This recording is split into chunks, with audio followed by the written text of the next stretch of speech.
against Dutch player Marc Bijsterbosch.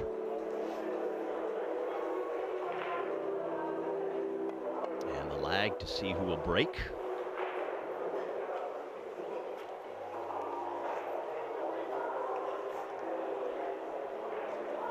This is where the nerves start to kick in, as you see the weekend approaching and the opportunity for a prestigious 9-ball title on the horizon.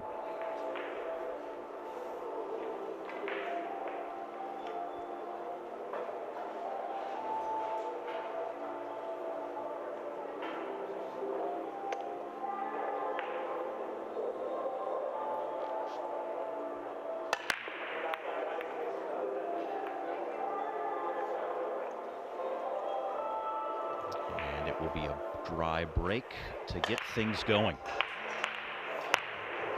Neuhausen coming through the winner's bracket. He is undefeated so far, winning all 3 of his matches in the first 3 days.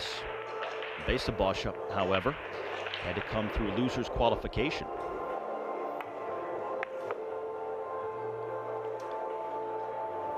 But Neuhausen was not without drama and anxiety to make it to this point. While he won his first match 9-2, he had a thrilling Hill final in round 2, beating Jesse Engel 9-8, before a very one-sided win in his 3rd round 9-1 over To Leon Han.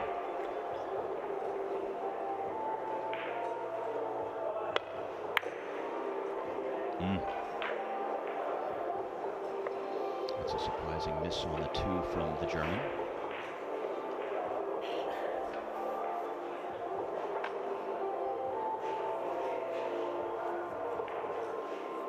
Neuhausen just breaking into the world rankings for the first time after winning an event in nearby Connecticut a week ago. And now making the drive about 3 hours south here to Atlantic City for his biggest ever event.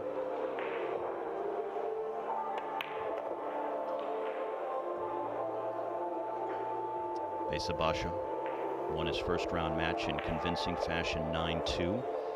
Lost in the 2nd round 9-6 to Tom Stavely, but then really hit the gas, winning his next 3 matches, not losing more than 4 racks along the way.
Shows you the confidence of Moritz, fresh off the back of his victory up in Connecticut. Comes here feeling like he can't miss a ball.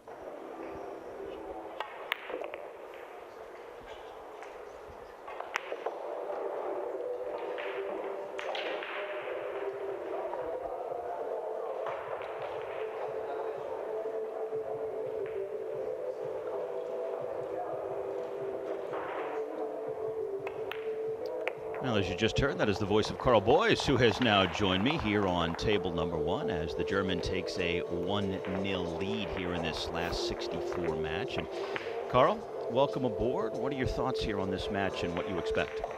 Yeah, Moritz, as I was just saying, fresh off his victory at Jason Shaw's club, the Connecticut Cooley's Open, and he's been in the States a little while. Of course, he got to the final of the World Cup of Pool with his friend Joshua Filler, and I think since then he's kind of kicked on. Bijsterbosch had that fantastic run also in Spain, getting to the final of the Spanish Open.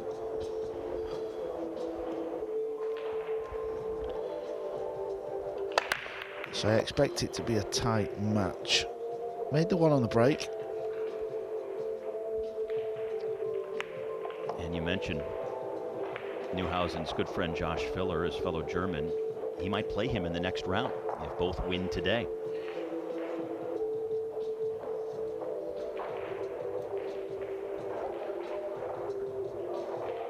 Testing opening pot here. These middle pockets can be quite scary. Getting on the 3 ball's not going to be easy.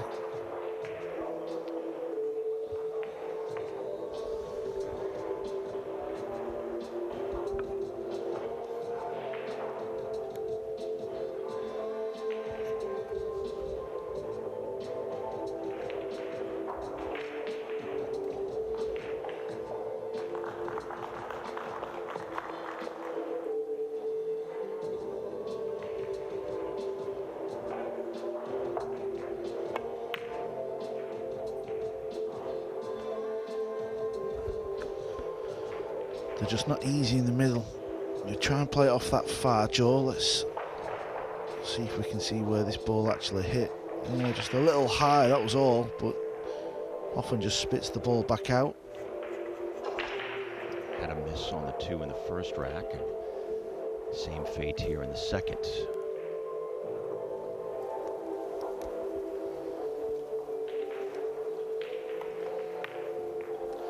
Oh, that's a little bit worrying.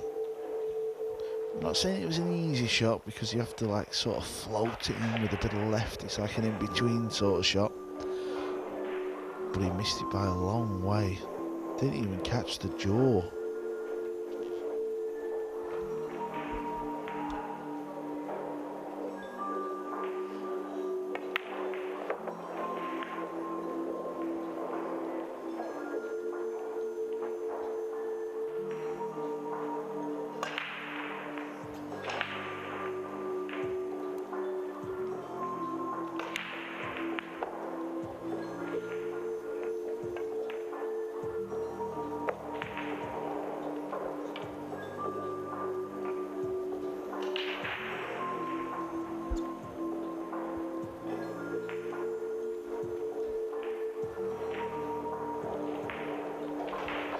Needs to play this with quite a little bit of pace.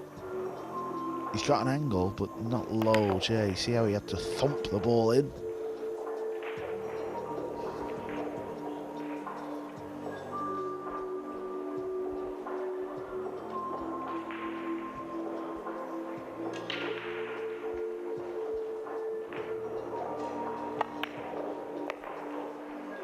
Seems to be on his game here in the early going.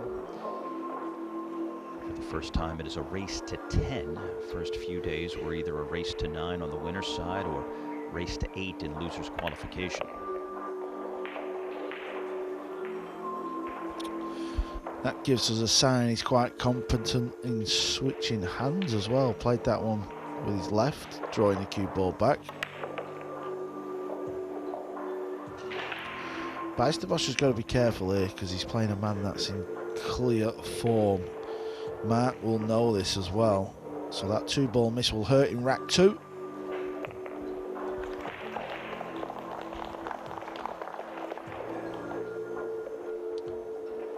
So he has very decisively taken the first 2 racks here on table number 1.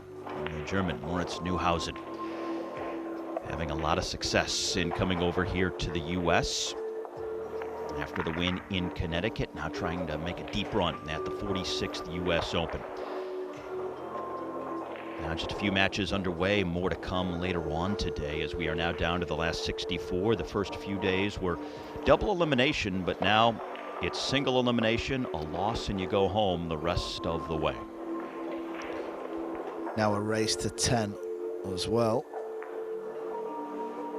So the matches have all just started out. Earl Strickland coming up in the 3rd match on table 1 today. What a story that is. The 62-year-old 5-time champion coming through loser's qualification. He's going to have a big crowd around him here at Harrah's as this day unfolds.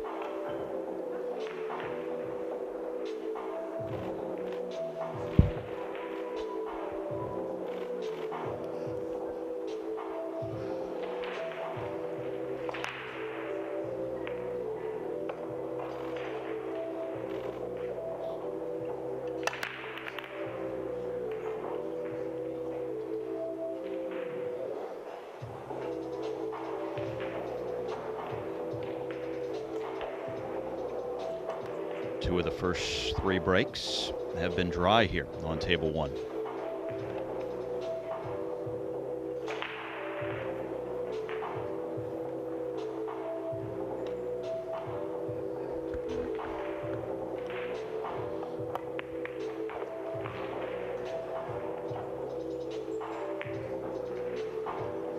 Took a gamble on the positional play there because it was such a thin pot on the 1. Does have a look at the 2, but the angle looks like it's coming to the right side of the table, which is bad news because look where the red 3 is.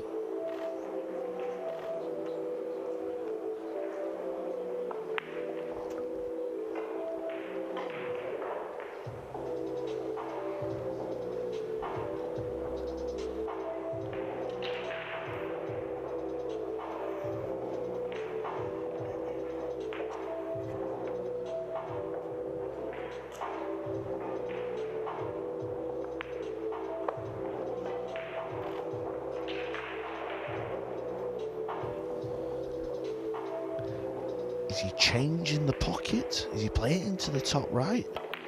Well, that's a little wild. Is he fluked the 9? That was a tall order. We've seen it in Spain actually with Bijsterbosch. He plays his own game. Not many players would have took it in that pocket, and look where the cue ball was. It was just all a little weird, a little wild out there. You like that play, or would you have done different? Yeah, I didn't like it at all. I'd rather just pop the ball in the top left, take my medicine and leave a thinner cut on the red 3. I think he was trying way too much there. How's the cue ball? Yeah, that's okay.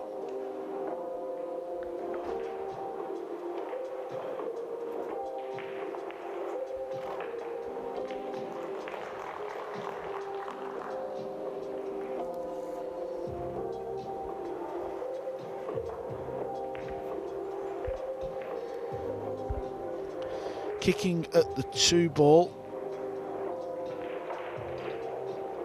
Moritz didn't get the cue ball welded on the 5, so that's left a little gap. May have to swerve it a little bit, go off this long rail, then the cue ball off the top rail, and then into the 2, but it's hard to see how we can get safe from here.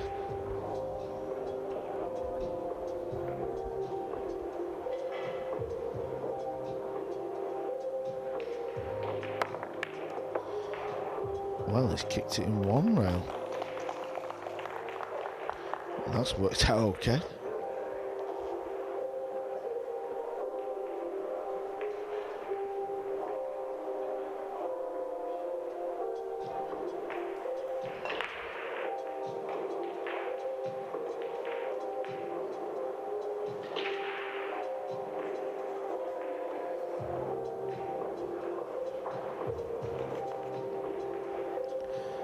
Just feel like this is a big shot coming up now for Marc. Missed a 2 ball earlier on. Feels like he's out of sorts. Now I'm not sure what that was about. That was bizarre. Why don't you just pot it up the rail? What is going on out there? Yeah, I mean, that was very mysterious, huh?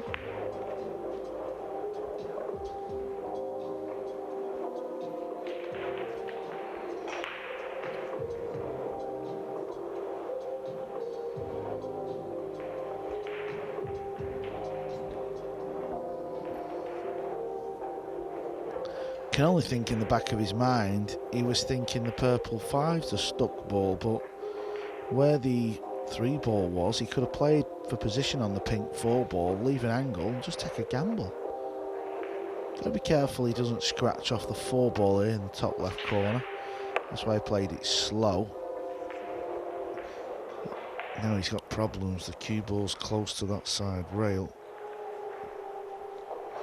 He has no way of breaking the 5 out.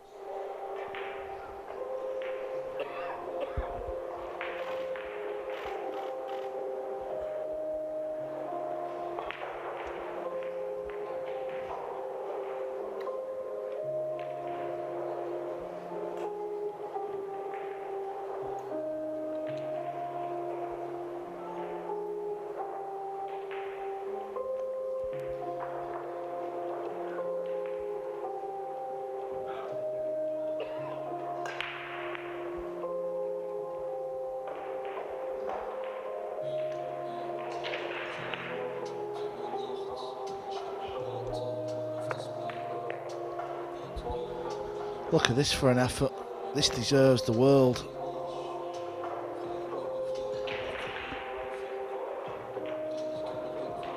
Rail first to make something happen. Very good shot, that.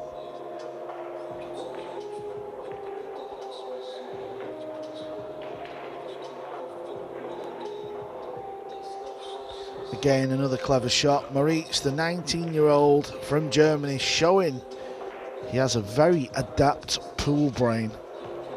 Purposely kissing off the green 6 to get the hook.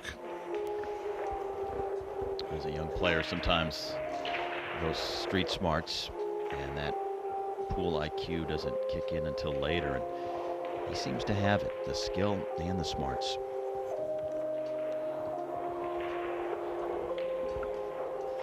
Look at this.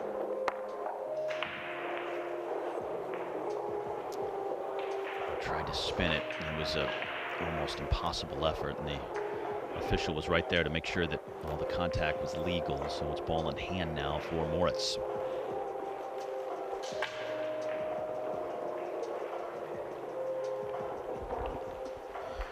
Yeah, I think he can get the cue ball. It's not a big gap, that where he's put the cue ball, so he's got to be careful. He can move it where he wants.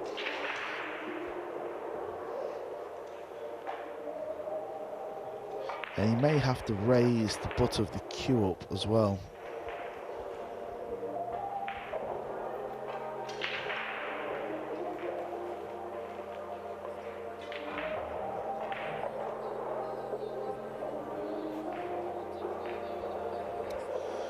There's a few fans dotted around the arena. Obviously there's quite a lot of tables, so people are spread around, but I can assure you, come after lunchtime here in Atlantic City, there'll be big crowds around table 1 and 2 because the 2 matches we have at 1:30.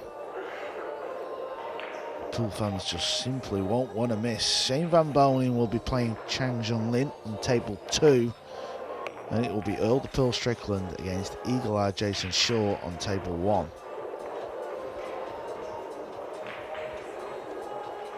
Earl already here, warming up.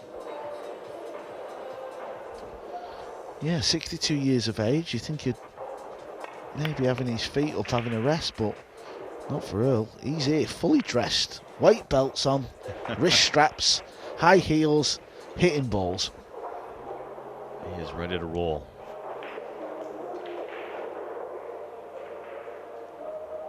Now for a 3-0 lead. He is set up.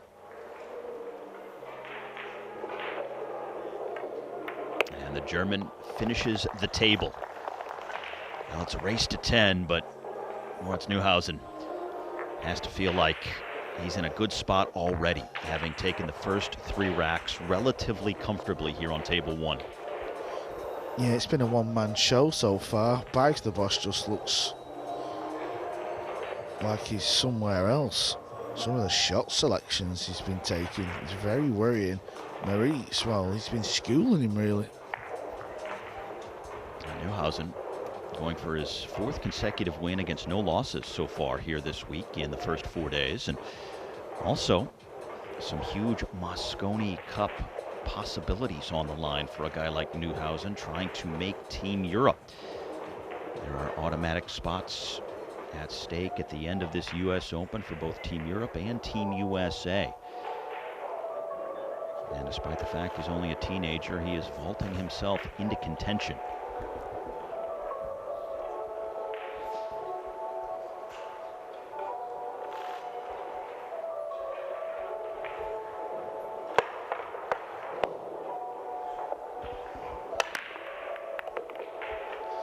Good break. Is he going to get a look at this one? He's going to get a piece of it. He really is. 2 balls holding up. Oh, this is nice.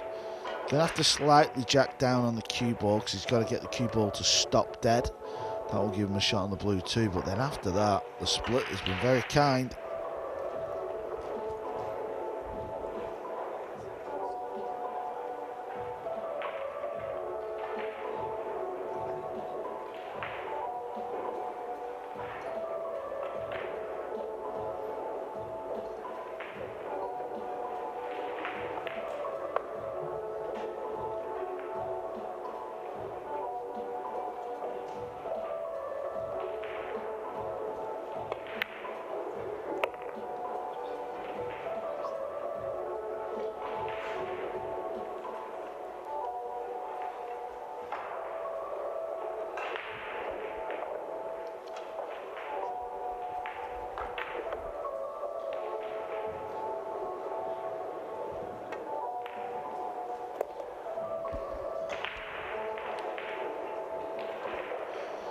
Just a case of connecting the dots.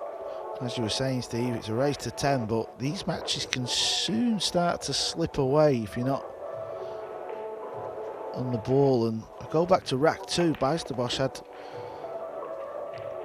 that shot on the 2 ball fairly easy, missed it by a long way, and then since then it's been all about the young man at the table. Yeah, the Dutch player has been on the table in all 3 racks so far, but I don't know if he's going to get a shot here in rack number 4.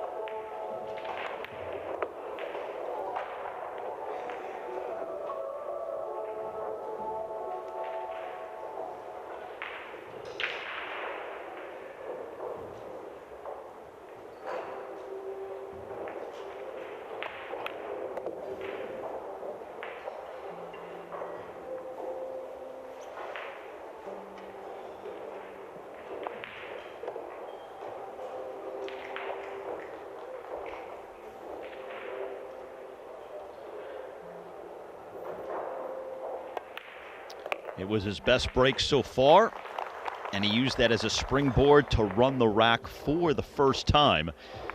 And now a pretty commanding 4-0 lead for the German, Moritz Neuhausen. Looking for his 4th straight win here on day 4 at this 46th U.S. Open. And could very well play his fellow German in the next round with a win today. Josh Filler is up 2-0 in his match against Kim Luxonen. They're on table number 5.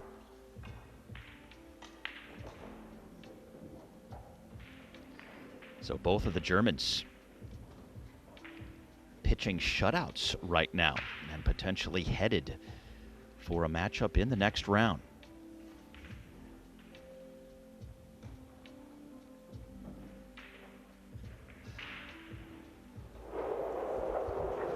These are the first matches of the day here, and a busy 4th day altogether.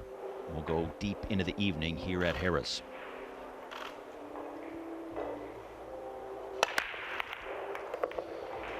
Didn't make the 1. This could set up nicely. Yep, the little bump. It's all going nicely for Moritz Neuhausen. Fresh off the back of his victory. This is what happens. You always see players go on a bit of a run.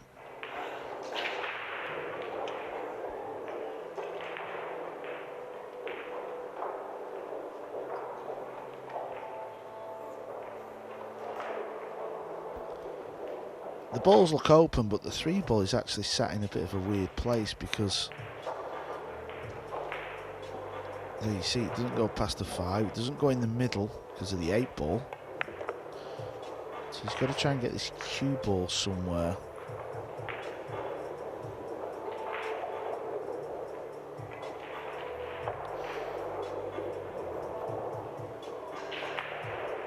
Will go in the bottom left corner. Also the bottom right corner. Wants to be straight so he can just roll through.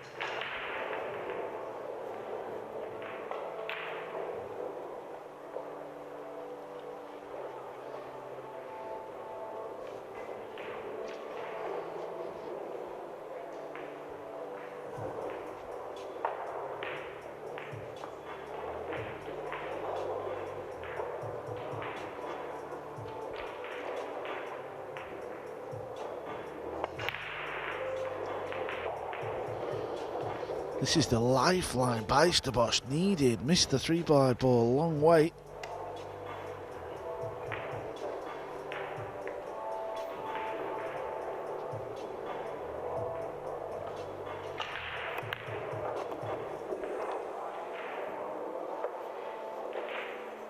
Now, this is the first time that Bijsterbosch has been on the table with a spread like this. He's always had to deal with some kind of congestion with the balls, but not so much here.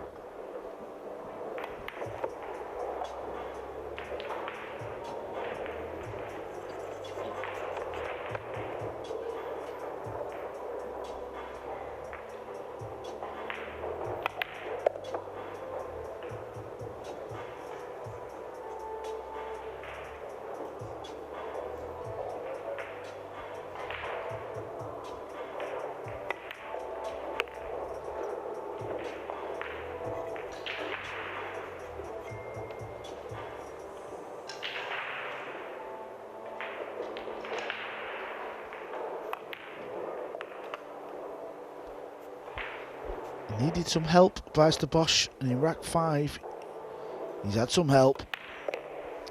It was a miss on the 3 by the German that allowed the Dutch player to finally get up after waiting a long time to hit a shot. And he's finally on the board here in this race to 10, but still trailing by 3 racks.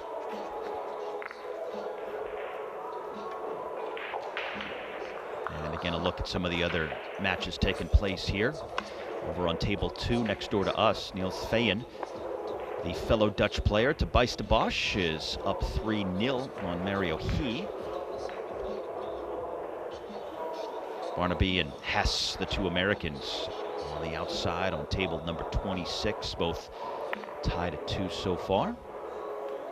Josh Filler, the German, has extended his lead over the Finn to 3-0.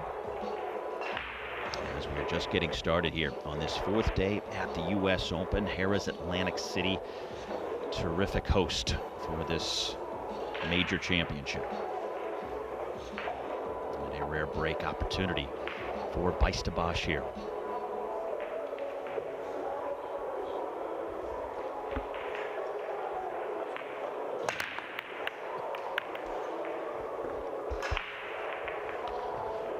That's not going to help, and it looks like there's a 2-9 combo available, but you do have to get sort of at the centre of the table to play that shot. Off the shot Moritz is faced with, I don't think he can do that. He may have to play for the 2 in the bottom right corner. If he attempts the pot, that is.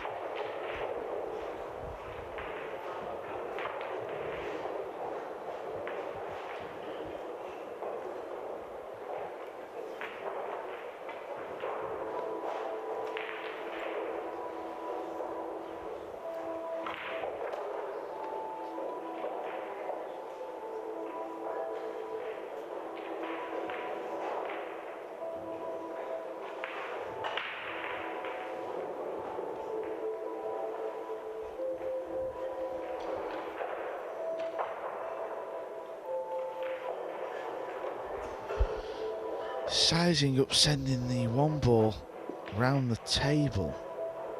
1, 2, 3, 4 rails. I thought he might be tempted to play the pot here though. What would you do? I'd try and cut the 1 ball up the rail, send the cue ball across in a parallel line, back off this other long rail for the 2 ball in the corner.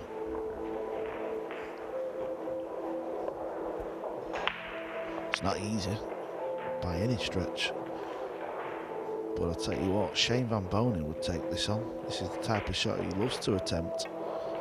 Yeah, he's had a go at that. Again, I said it wasn't easy, but it was well worth the risk for me.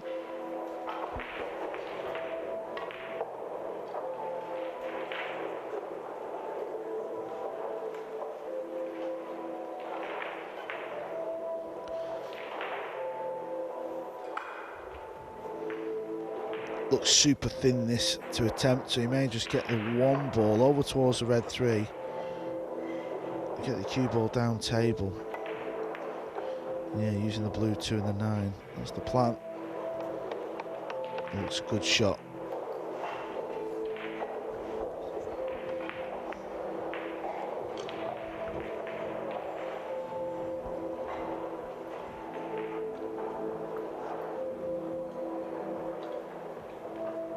Really good cue ball control.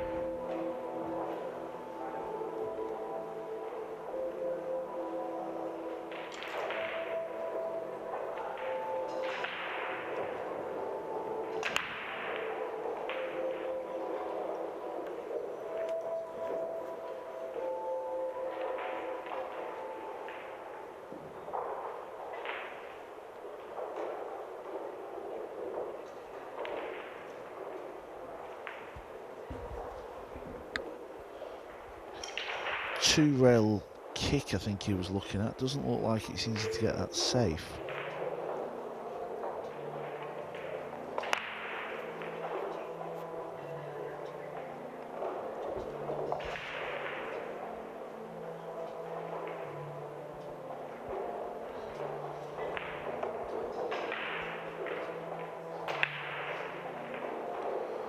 Neil's fire, and he's off to a flyer on table 2. He's playing Mario He, and he's won the first 3 racks. Yeah, the 2-rail kick didn't offer much. Small chance. If he can cut it in, he will cut the ball in and play for the combination. If not, he'll play the bank shot for the combination. The blue 2-9 looks to be sitting pretty.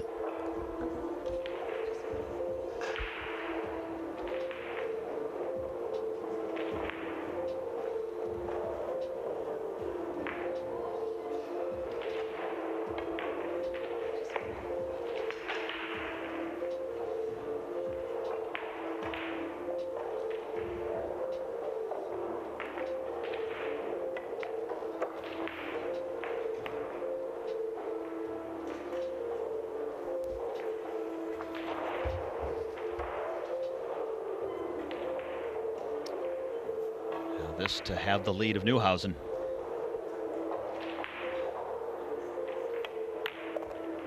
And he gets it. So the Dutch player Marc Bijsterbosch, down and out a few moments ago, dropping the first 4 racks, has come back to take the last 2, and he is within 2 here on table number 1.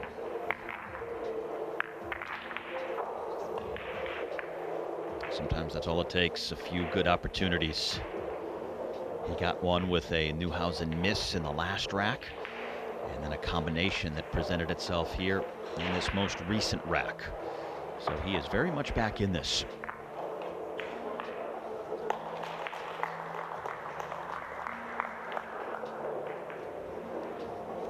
Two Dutch players playing side by side right now. Bijsterbosch here on table 1, and Niels Fayen next door on table 2. Fayen leading Mario He 3-1 at the moment.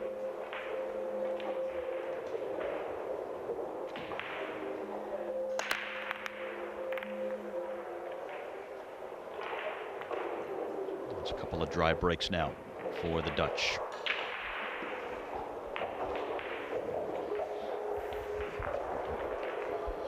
Oh, the Pearls had his practice. He's grabbing his coat. He's out of it. He plays at 130 against Short. The whole pool world's talking about it. That is box office. Anything can happen when them two meet on a pool table. There's a lot of history there.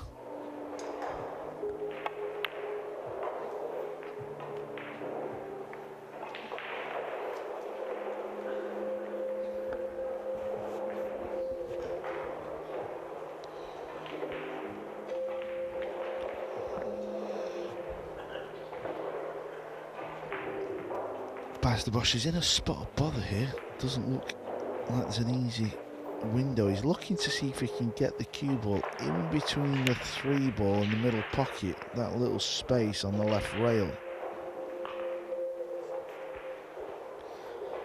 Boy, it looks tight.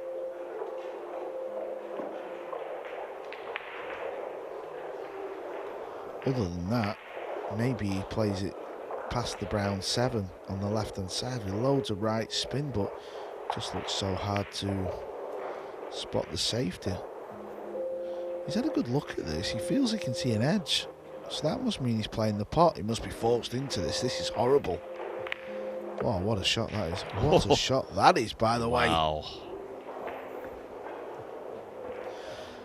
Held his hand up because of the leave, but what a pot. Look at the overhead. That is super thin. Right in the middle. Deserved a bit of fortune.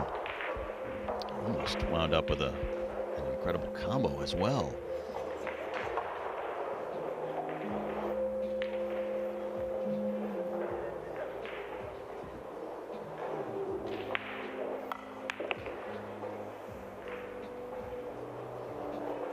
Bijsterbosch growing into this match.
This is for 3 racks in a row. He was trailing 4 racks to 0.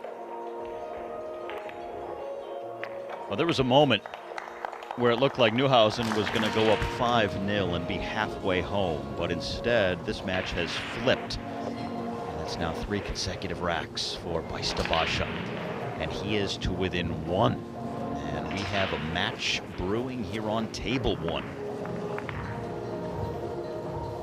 It's just how quickly things can turn around when you get to this point in a tournament like this. Final 64, single elimination. And his fellow Dutch player next to us on table 2, also off to a promising start here, leading the Austrian.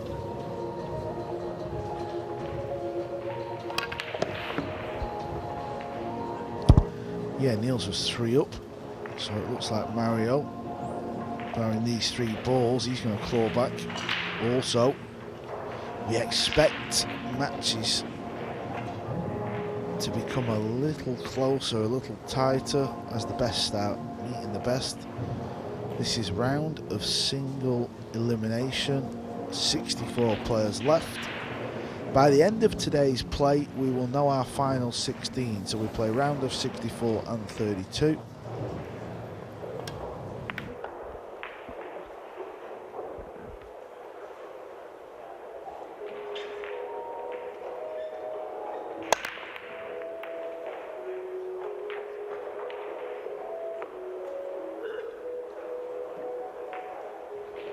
So he pots the 1, upper left corner.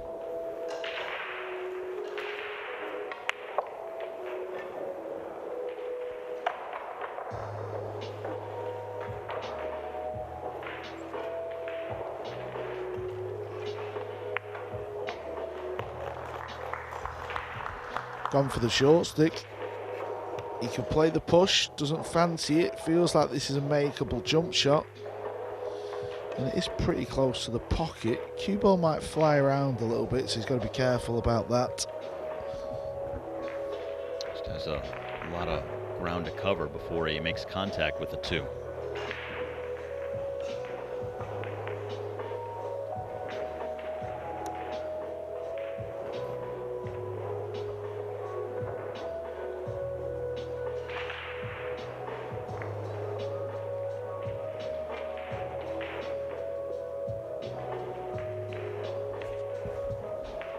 Change of plan. I thought he might be tempted to play the 2-rail kick. If he can just miss the 8 ball, 2 rails, kick and stick, take a bit of a gamble on some distance.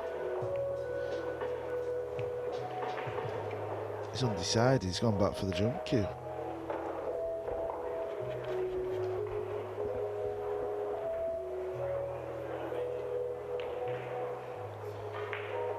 Here we go, air ball.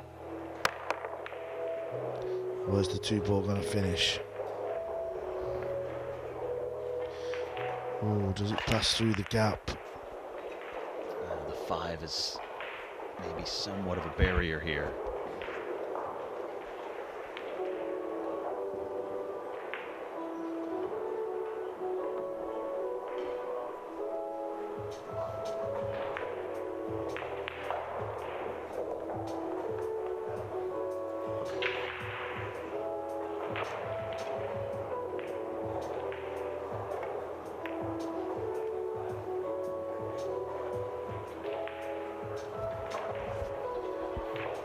From such a fantastic start, where Neuhausen won the first 4 racks, missed that 3 ball in rack 5, he's kind of dipped off the pace a little bit now.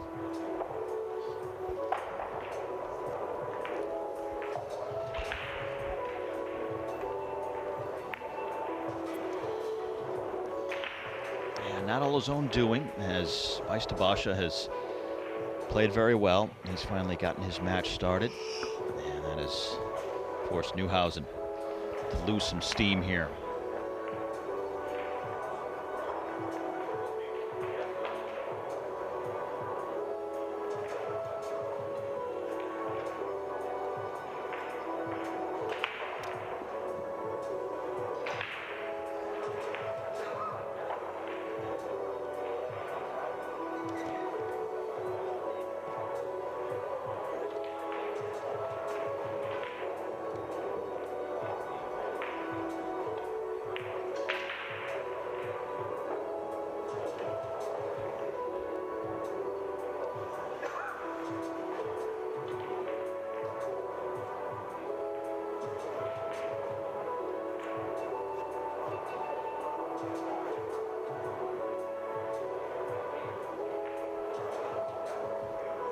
And the crowd's starting to gather here.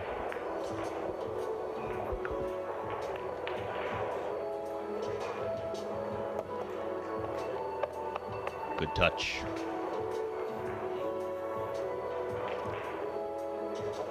I love that last scene, by the way, in the crowd, Carl. You had one patron with coffee, another had a beer.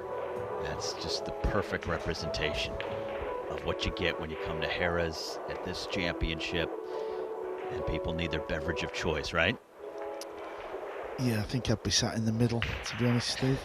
It's hard to tell that time of day, right? It's a little before noon, so you're getting close.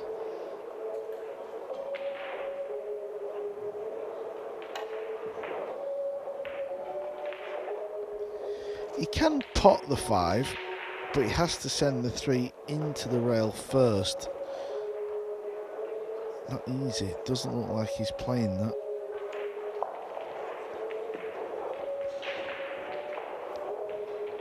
It's hard to see what else he could play. If he goes into the rail first, I don't think he'd be that far away from making the purple 5 ball. I really don't. Got to remember how well he's playing. The rich vein of form he's in. Don't be getting dragged down into this type of mindset. Well, again, once we get down to the last few matches, the shot clock will come into play, so players will have to make quick decisions. But still at this stage, they're left to deliberate as long as they like.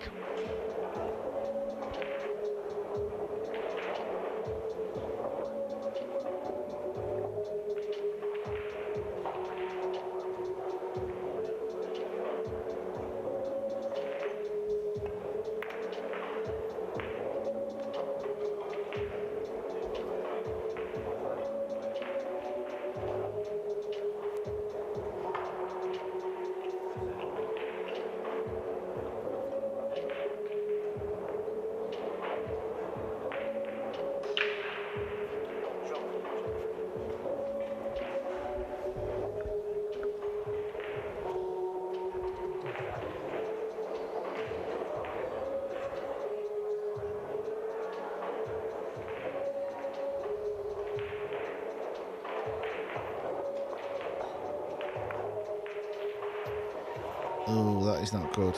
That is not good. Seems like he's left him a pot.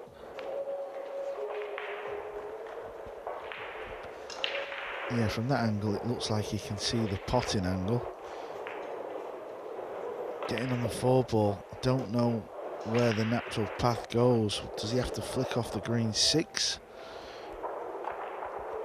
Maybe that's what he's got to try and do.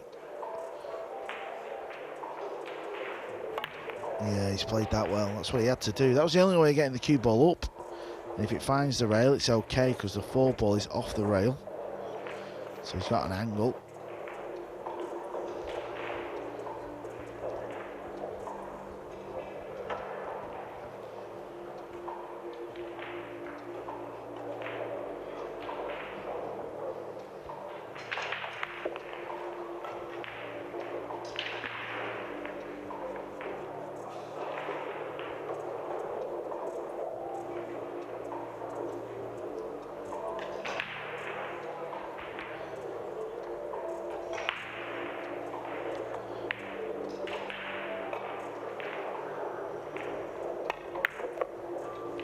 Round the back, this is going to work out nice. Look at the spin, perfect for the 6.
Neuhausen regains a grip in this match. Sigh of relief. Instead of going 4-all and feeling like it was getting away, he reasserts control and once again leads by 2. Halfway there now in this race to 10 at Harrah's Atlantic City. And for the first time, it is a race to 10. The first 3 days of competition on the winner's side were always a race to 9, and losers qualification, it was a race to 8. But now we are in a race to 10 with single elimination. And now checking in on Neuhausen's German teammate here on table number 5, who he again would play in the next round if they both win. This is a 3-all match.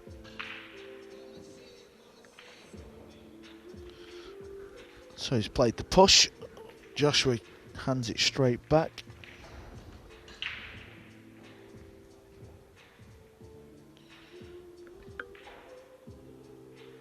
So interesting that both Josh and Moritz, the two friends, both from Germany, got off to quick starts, led by multiple racks, but both of their opponents have started to mount a comeback in these matches happening concurrently here.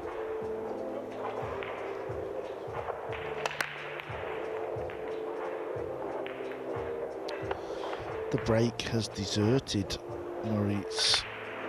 Bijsterbosch straight back to the table with an open look at the 1. Was close, hit both jaws. It is 3 dry breaks for the German here so far.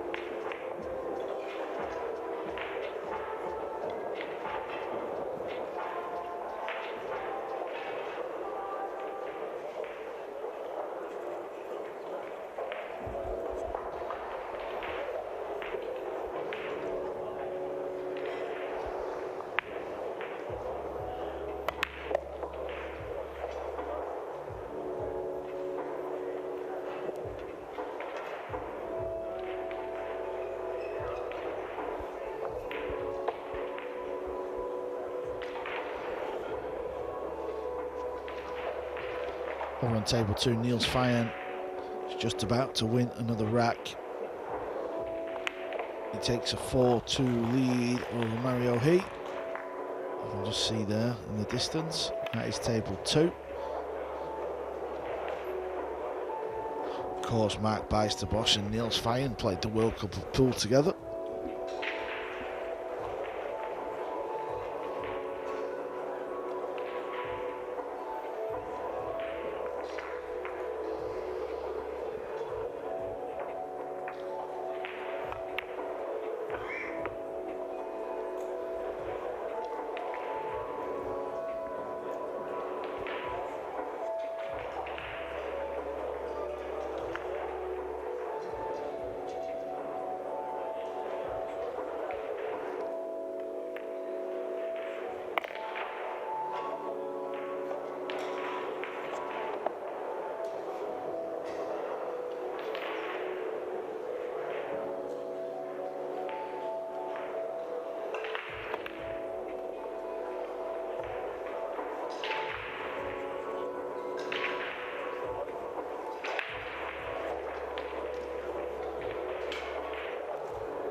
Hanging on in there is Bijsterbosch.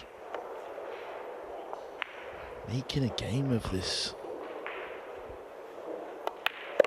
Now both players settling in, playing very well.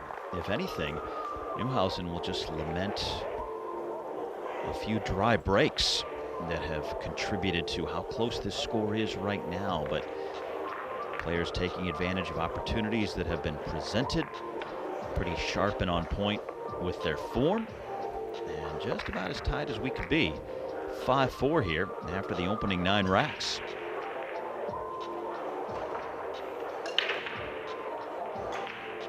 Each player with experience being pushed here this week in Atlantic City. While Neuhausen has not lost so far, he did have a Hill final against Jesse Engel, where he won 9-8. Bijsterbosch, meantime, had to come through losers qualification as he dropped his second match of the tournament to Tom Stavely 9-6 before coming back to win his next 3 to get to the last 64 here today.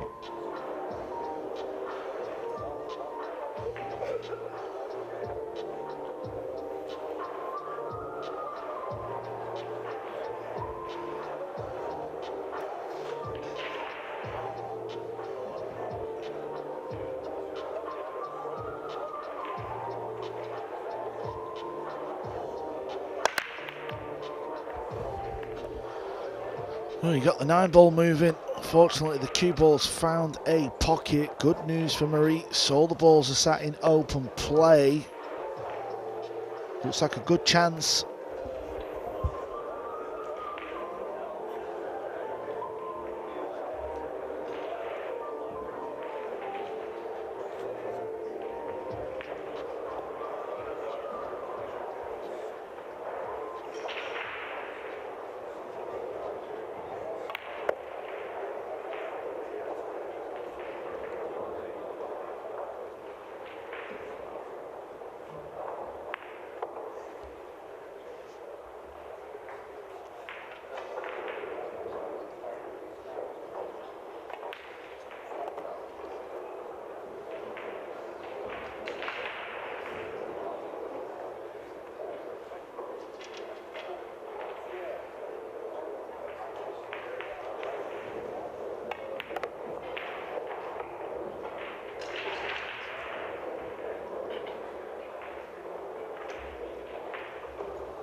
Little shy of pace, so he's just got a tester now.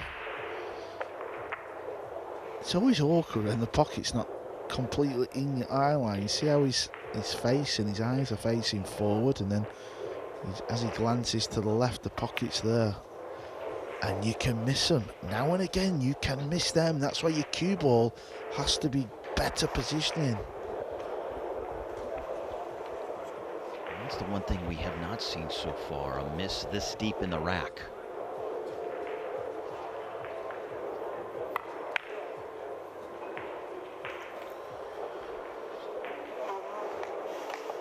What a big rack this is now. A big moment in the match because he looked so good earlier on. It was Bijsterbosch who looked shaky. He's just turned round a little bit. What a chance he had there with ball in hand. Good safety shot, so got a kick at this ball. Fire, another rack, 5-2 up over He.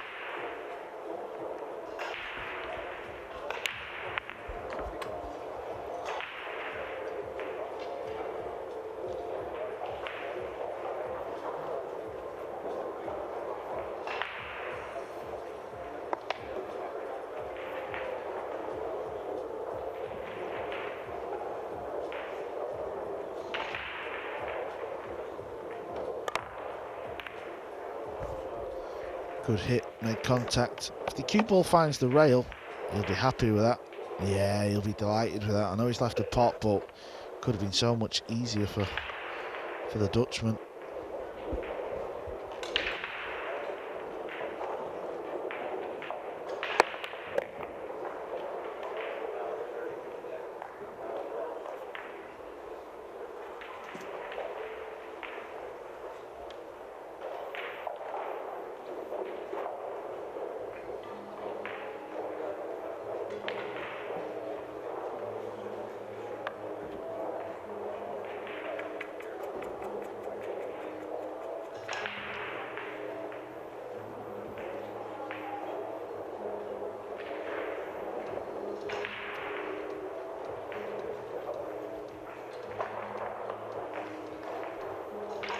Can't get totally comfortable here.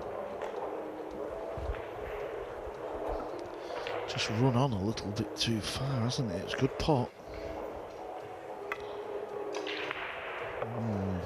Looks very thin.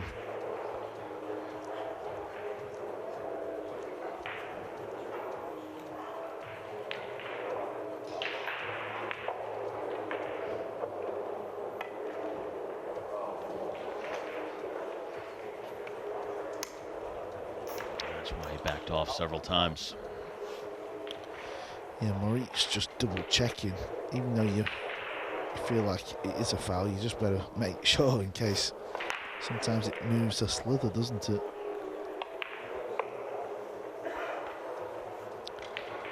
Wasn't easy, to be fair. It was awkward pot.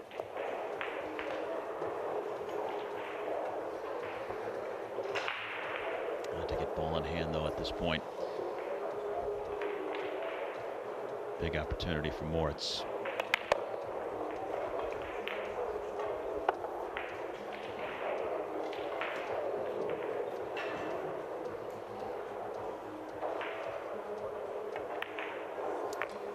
Could have very easily been 5-all.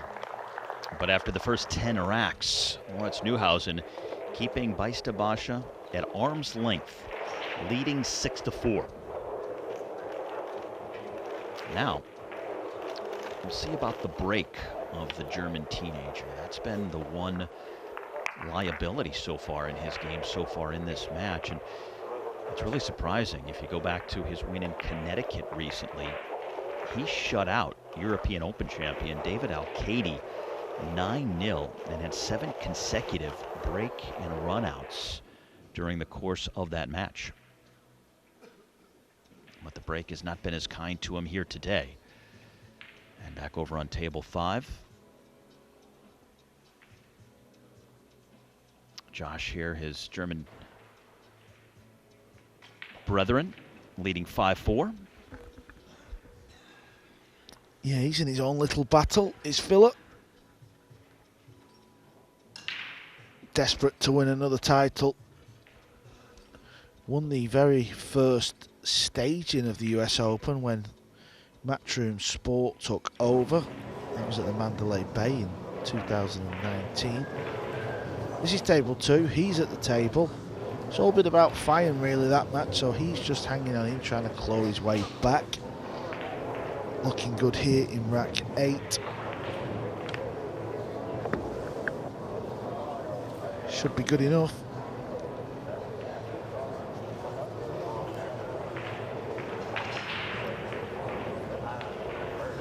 Mario, he has played some roller coaster matches so far.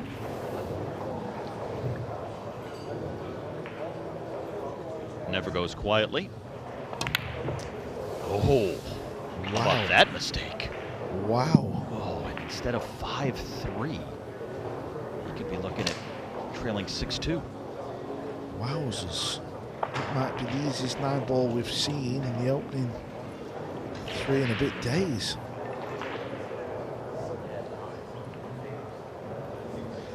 Fortunate where it's left, it has to be said, but also at the same time, we often say, I'm sure Niels would rather be back at the table with this opportunity to win the rack. I'm sure he's as surprised us as all. Maybe he's going to chip off the right edge of it, get distance. You can just see there fillers at the table. There's that thin snip, leave a bit of distance, that's all he could do. Mario's going to have to take the bank on, I believe. Mario also probably feeling fortunate to get back to the table after the miss a moment ago.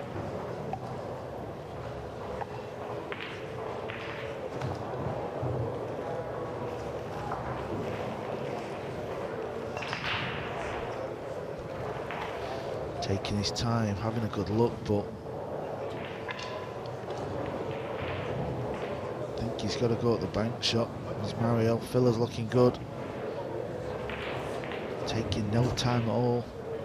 You can actually see Copigny in the distance behind Filler. Has he made it? He has. Wow, what a shot. Fortunate in rack number 8. How big was that bank shot from Mario He? And what a break after a bad miss. Almost cost him the entire rack. He's able to save it and pulls to within 2 in one of our many matches going on here around this venue at Harris. Oh, we're talking about Copigny there in the distance. He's actually 6-1 down against Vietnamese's Phang Nam Pham. Lucius Yap, he's 5-1 up against Wojciech Szewczak. And the two Germans, both good friends, both playing right now. Neuhausen here on table 1, Filler on table number 5, and each leading by a 6-4 score. And they would play each other in the next round if they both win today.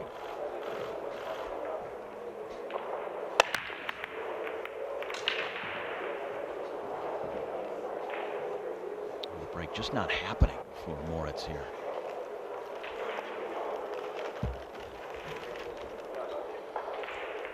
Yeah, it's dried up, hasn't it? He's one of the better breakers and all at this cup break. Not happened in this match yet.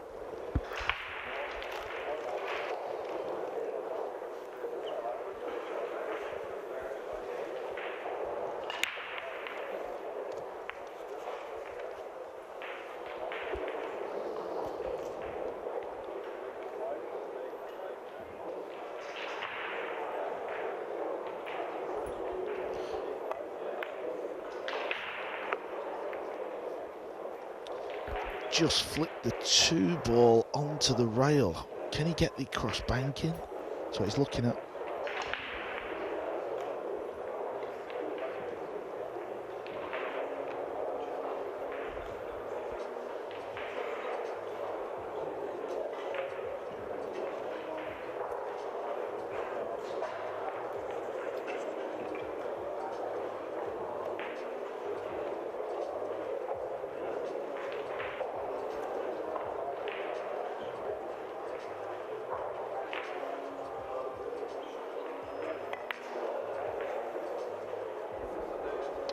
Tried that. Was not really on. And if he's got the full ball hook, which it looks like he has, maybe there's a little edge.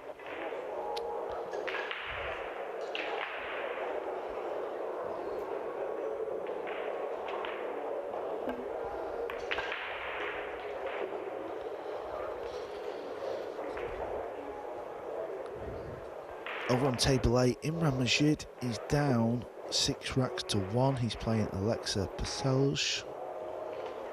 Filler still 6-4. Jeffrey De Luna against Chang Yulong. That's a good matchup. Over on table 3, De Luna wins. He's winning 4 racks to 2 rather. Alexander Kazakis is 6-3 up over Ko Ping Chung. So both Ko brothers in a spot of bother. Last year's runner-up, he's going along okay on table 7. Max Lechner leads Daniel Guttenberger 5 racks to 3. Oscar Dominguez flying 7-2 up over on table 12.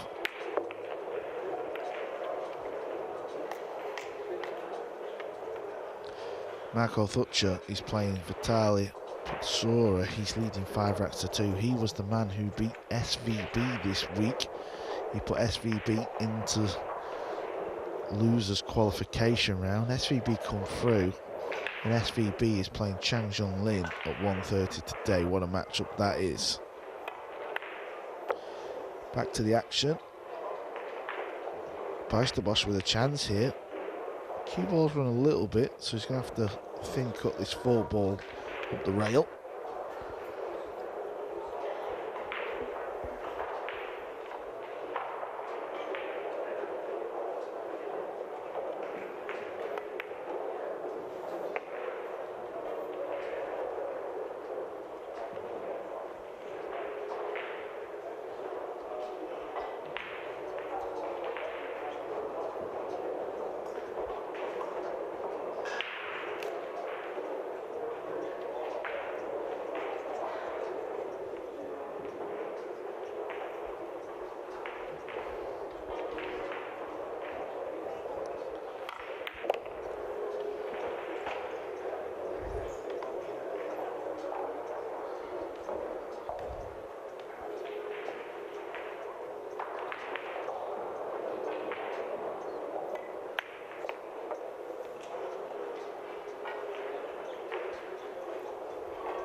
Draw the cue ball straight back, just past the 9 ball.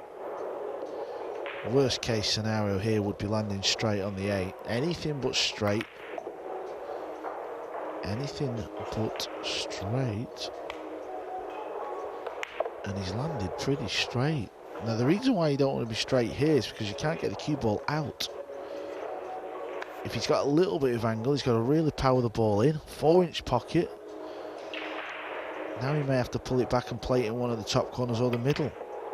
The 8 ball did rattle. The 8 ball rattled. This is what happens when you leave yourself straight. So now he's got to play this in the side. And he's not landed too bad on this ball, but he's feeling it. Going wiping the cue down. Watch the 8 ball.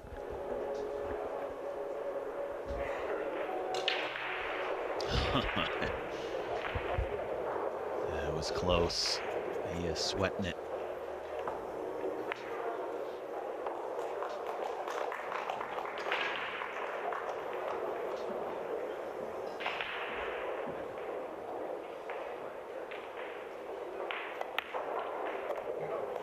Good solid shot. And Bijsterbosch keeping it close, hanging around, not letting the German extend his advantage. He's back to within 1 rack here. 6-5 on table number 1. Both players executing pretty well. Probably the biggest problem, I think you would have to say, is just the lack of breaking success from Neuhausen. It's cost him to lose the table a few times after a successful rack. Neither player with any egregious misses at this point.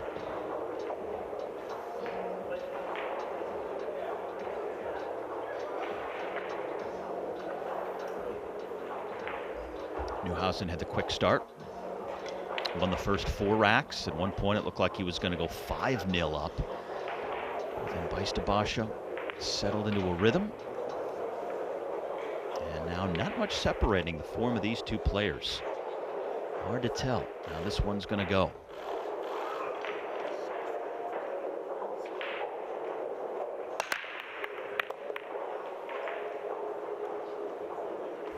Looks like it's a good break. 2 balls just pulled up a little, so he's got a little thin one.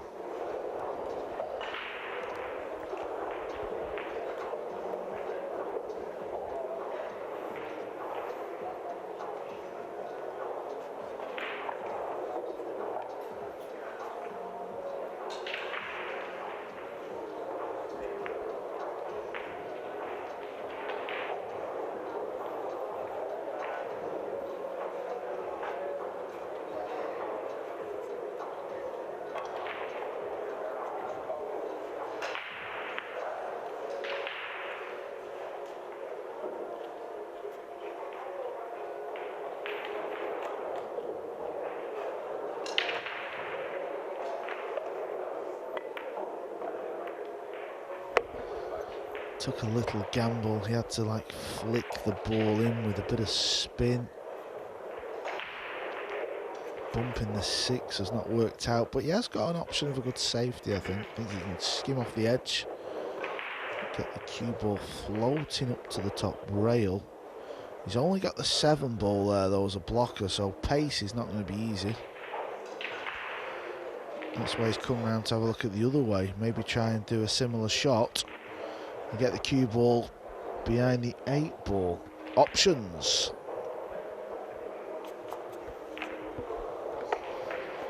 Day 4. 6 days of play here at the 46th US Open Pool Championship. An event just stacked with history. 256 players started. 10 AM round this morning is the last 64. Later on we will play the last 32. Come tomorrow, just 16 will be left. 16 players will play over 3 tables, so the arena will have a different feel to it. Oh, this is a good shot. This is a good shot indeed. Now can barely place it better.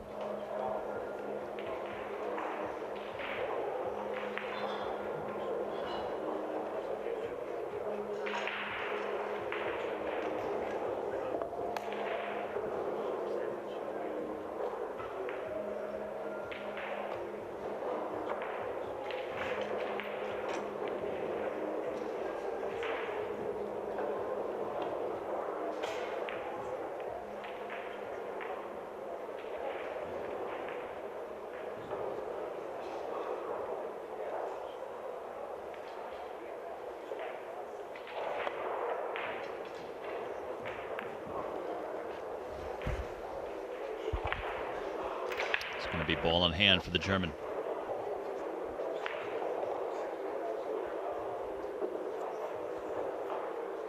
Oh, you could see how close it was.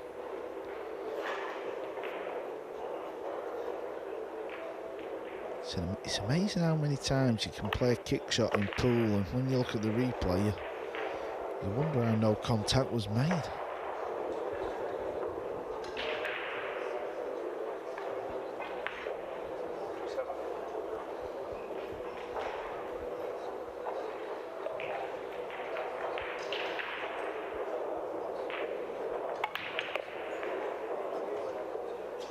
Settle down cue ball, doesn't want to sit on the 7.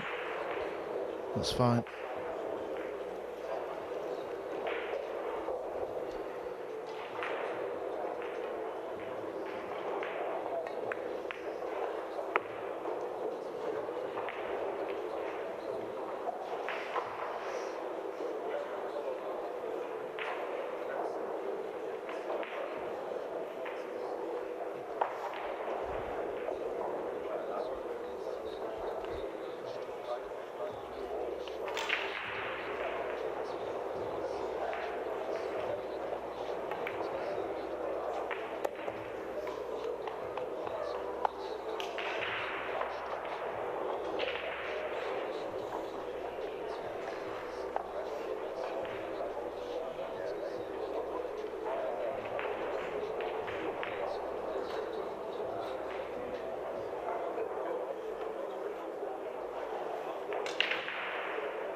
For a 2-rack lead once again.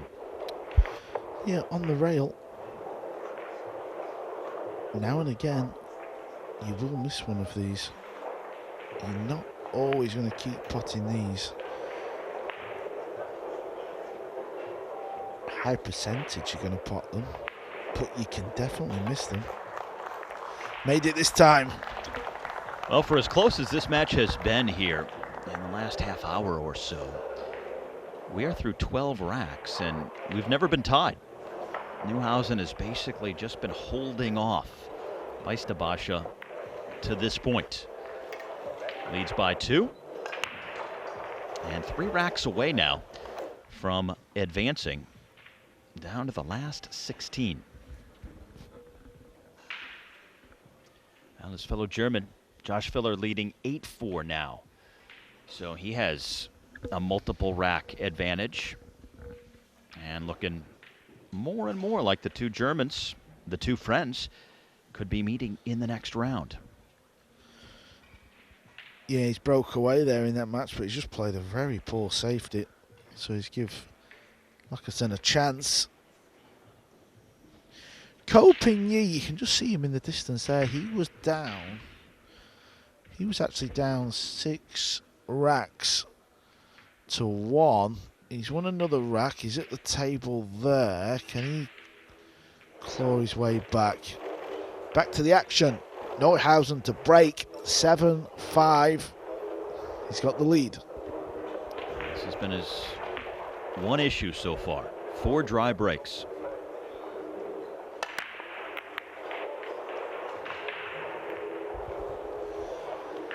Make that 5. He's getting the one ball close. It's hitting the point a lot. That just shows you how difficult it is to keep making the one in the side.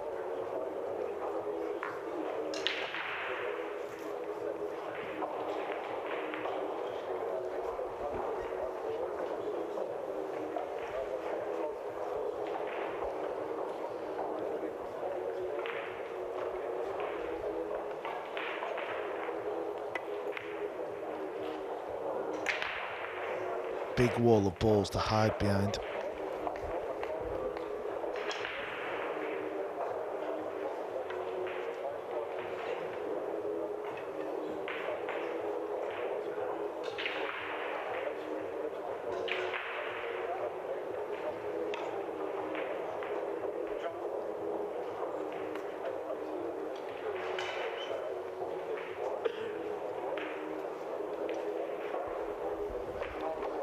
John Lehman entered the arena.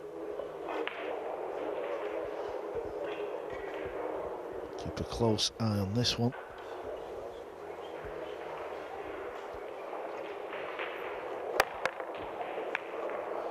It's a good hit, rail made as well.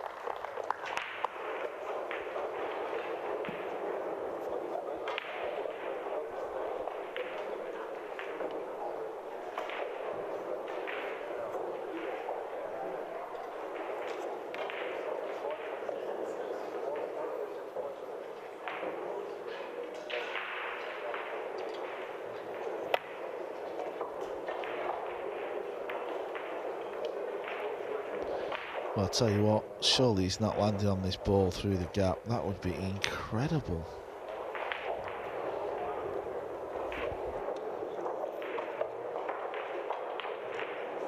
It is tight.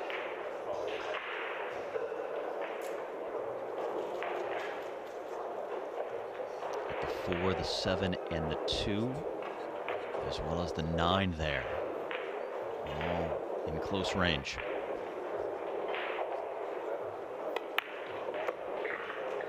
It's well done.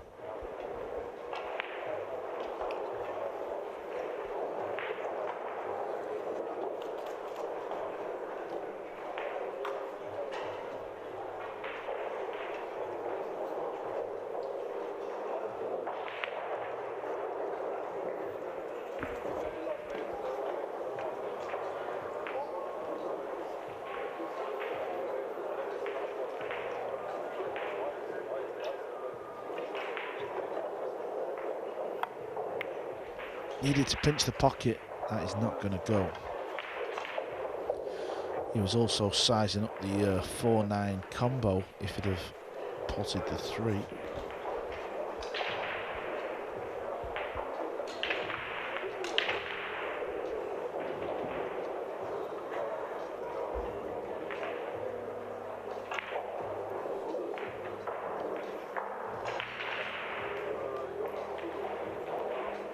to get the best angle for the jump shot here. Has to almost crawl up onto the table.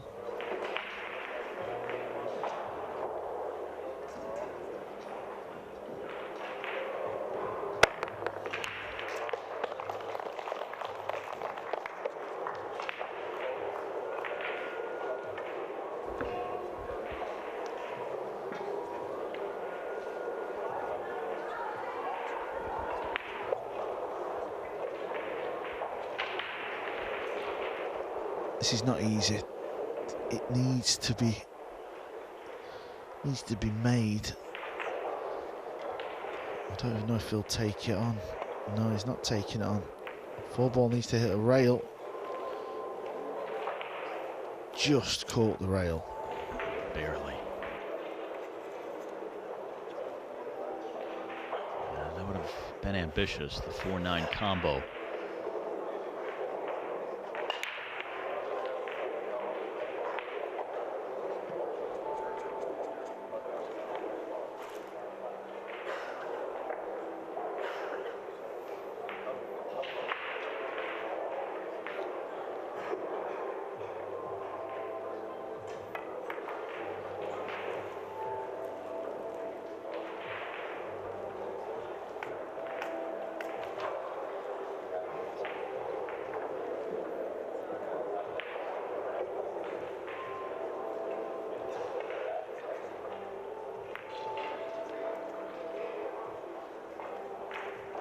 Chess match continues here around the 4.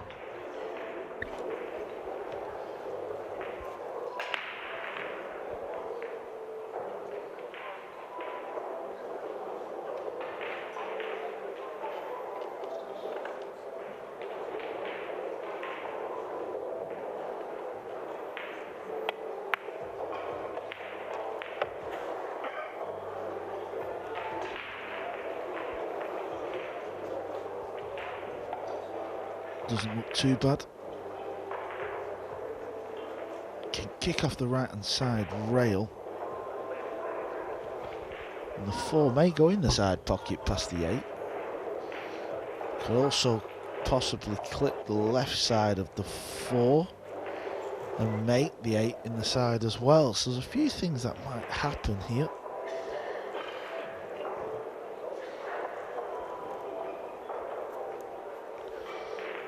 Ball could even find the top left corner pocket as well.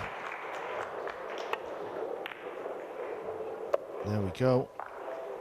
He knew that.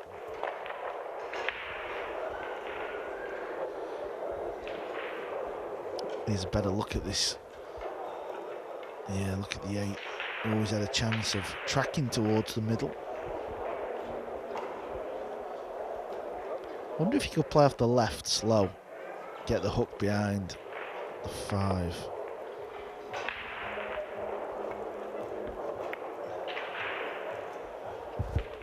Yeah, it was a little touchy-feely shot. Held his hand up, but not sure why.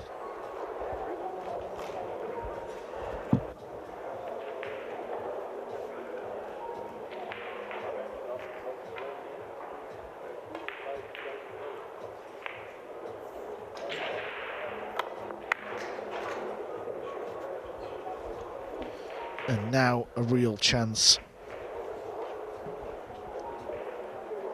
Yeah, not just for this rack, but this could be a pivotal moment in the match. If he can run it out from here. Get to 8-5, you lead by 3, but you're within 2 racks of the victory at that point.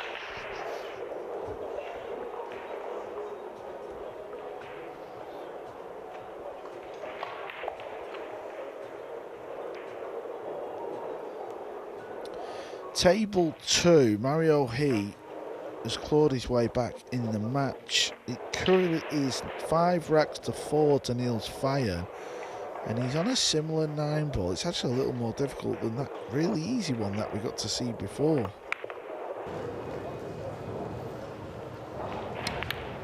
Made it this time, no. 5-5 over on table 2. Now, he was in danger, remember, earlier when we saw him, when he had that miss on the 9 of going down 6-2. Has not lost since that point and levels that match.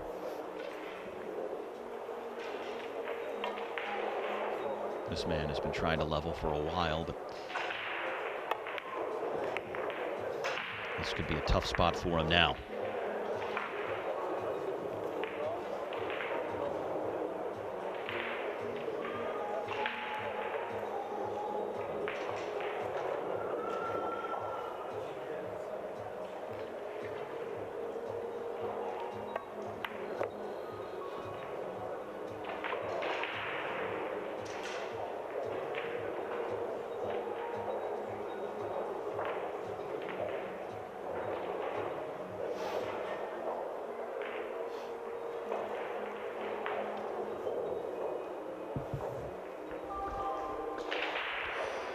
Don't blame him for taking his time, just the way this match has gone. Had a 4-rack lead after the 4 first racks.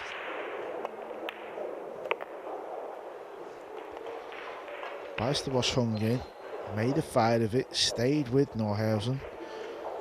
So this simple 9-ball to open up a 3-rack lead again.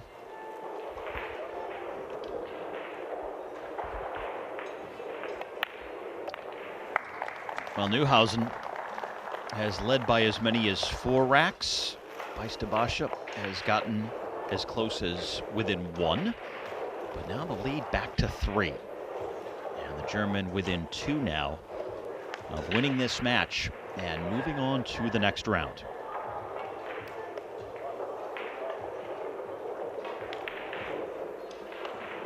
He has to be thinking to himself, though, all right, I'm due for a good break. Hasn't been there for me today, but at some point, it's got to fall. It's got to happen. He's had 1 break and run so far in this match. That's it. 4 dry breaks.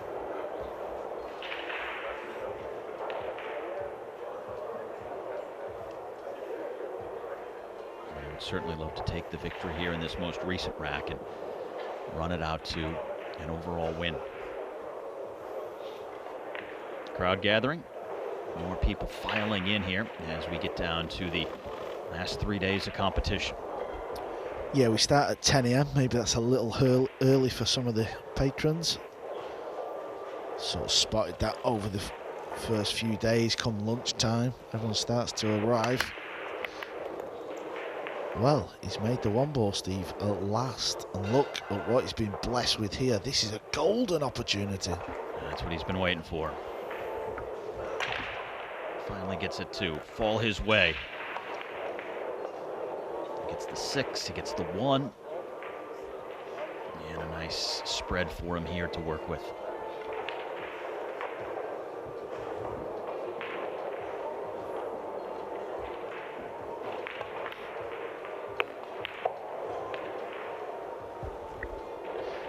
Wasn't the cleanest of pots.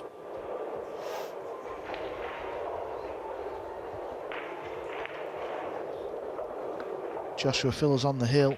9-5 he leads now. This is looking very likely. We're going to see the all-German clash. There's the 9-ball. That's for the match. Joshua Filler advances through to the final 32 where he will play the winner of this one. Could be his friend and fellow German here, the way things are unfolding.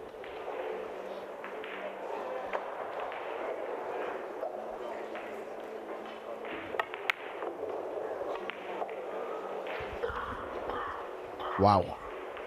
What a moment. What a miss. 9-5 would have been a tall order for Bijsterbosch. I haven't seen a miss like that in several racks.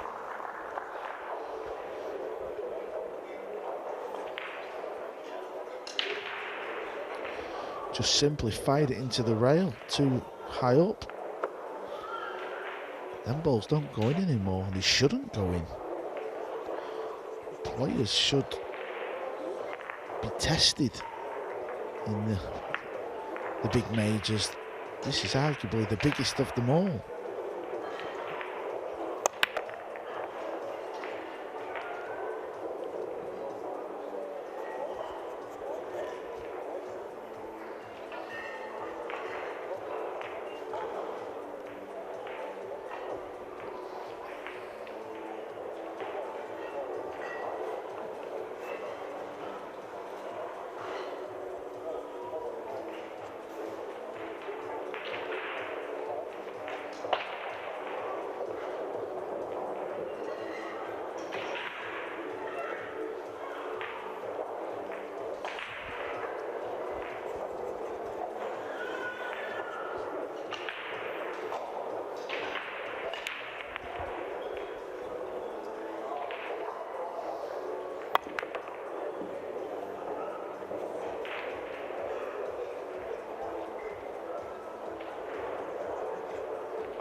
This is not ideal.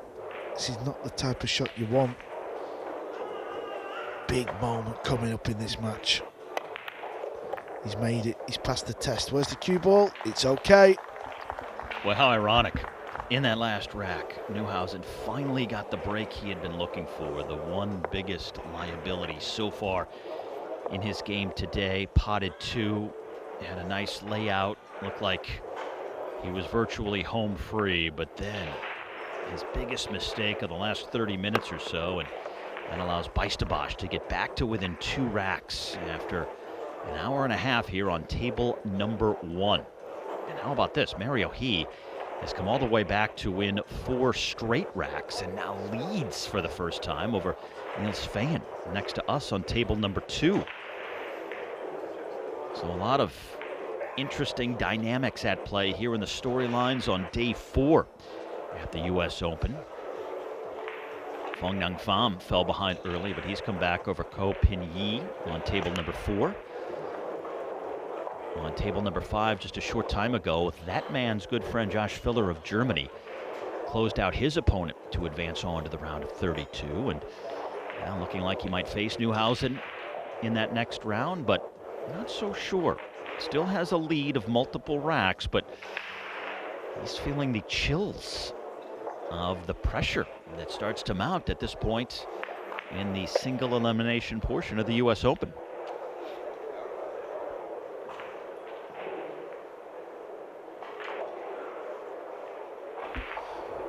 Just see Moritz has got his jacket on. It is a little cold in the arena. We seem to have the aircon on. I'm not really sure why. It's not exactly baking outside, is it? But can get a little chilly in here. Oh, rather cool as we get into late September in the mid-60s outside. And wind blows off the water here in Atlantic City on the Jersey Shore.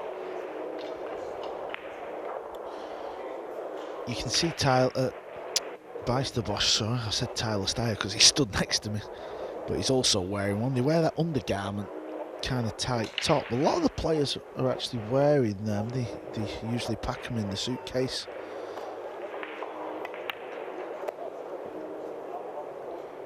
Not sure if Moritz has brought anything like that with him, but Niels Fayen, he's on table 2. He also wears one of them. He was leading in his match, by the way, but he's now 6-5 down. He's at the table with a good opportunity to tie the match up.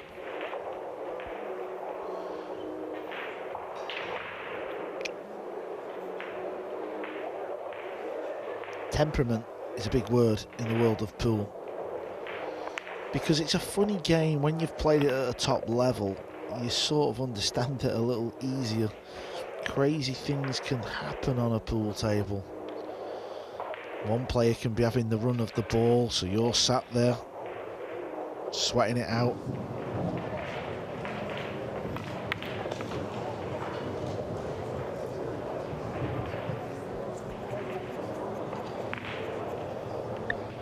And then all of a sudden, you have your chance to get on the hill with a big lead, feeling like you got 1 foot in the last 32. You make a mistake, miss an easy ball, and now he's sat spectating. And Neuhausen hasn't been back up out of that chair since that mistake. Bijsterbosch cleaned the table. Now with an opportunity for the break and run here to get back to within 1.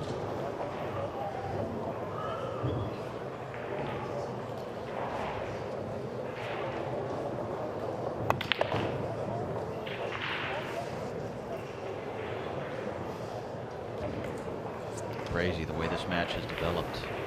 We've never been tied. Bijsterbosch has trailed throughout. Just has not been able to get all the way back even with the German. Working his way there now.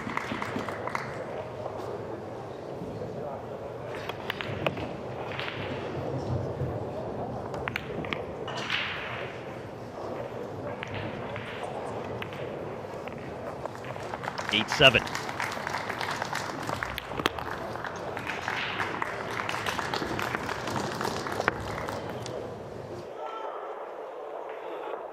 So the first few matches of the day finishing up Max Lechner with a sizable lead on his fellow Austrian Daniel Gutenberger on table number 7, working his way towards the hill.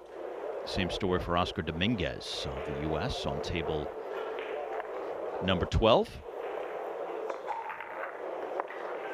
Jeff DeLuna almost on the hill over on table 3, not too far away from where we are. Fong Nung Pham with a 4-rack lead over Ko Pin Yi. That's on table number 4. Ko Ping Chung on table 6. Pretty close after an hour and a half. Just 1 rack separating those two. And 1 rack separating these two. Neuhausen and Bijsterbosch. Break and run in the last rack. And trying to do it again to level this match.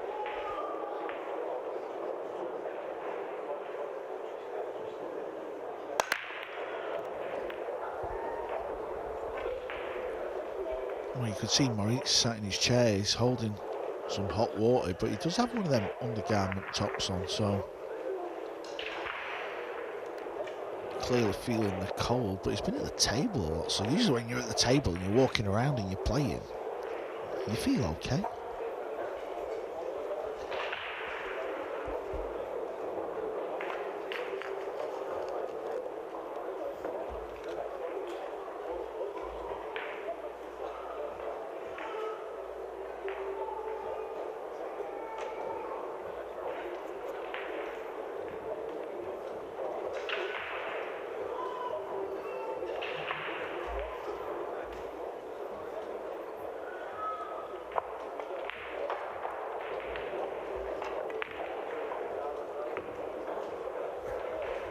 Wondering now when he's going to get back to the table.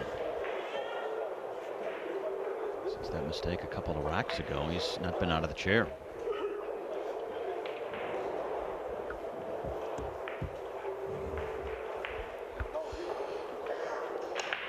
An hour and 45 minutes now this match is into. That's about right.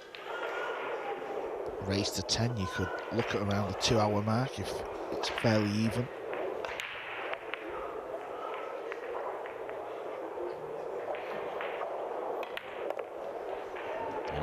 From here, as we get deeper into it, the matches go longer, more racks to secure the win, but we also get the introduction of the shot clock later as well, so the matches in those cases may not go as long.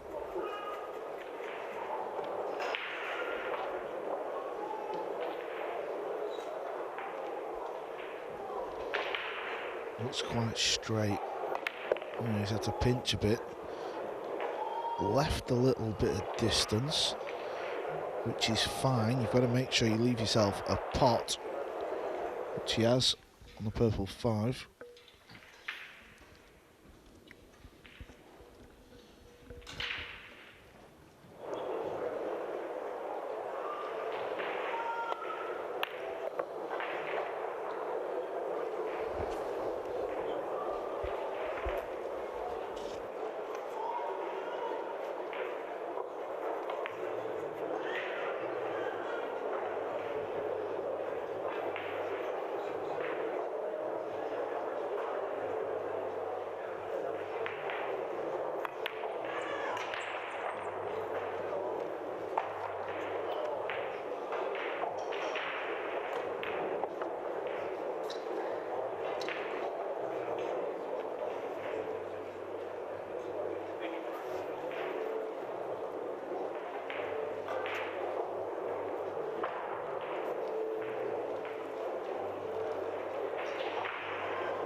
Slightly gone wrong this shot, because if he puts it in the side, runs forward, full ball contact in the 9, that could go wrong. It's in a weird little position here. It's funny because when you look at your screens there, you just think, oh, he's going to win this rack, but the natural path the cue ball takes when potting a ball is where, you know, the professionals, the better players, they understand it a little bit more. Let's see where the cue ball goes. See how it went into the 9? I think he's got to be happy with that. I know this is very thin, but overall he'll take this.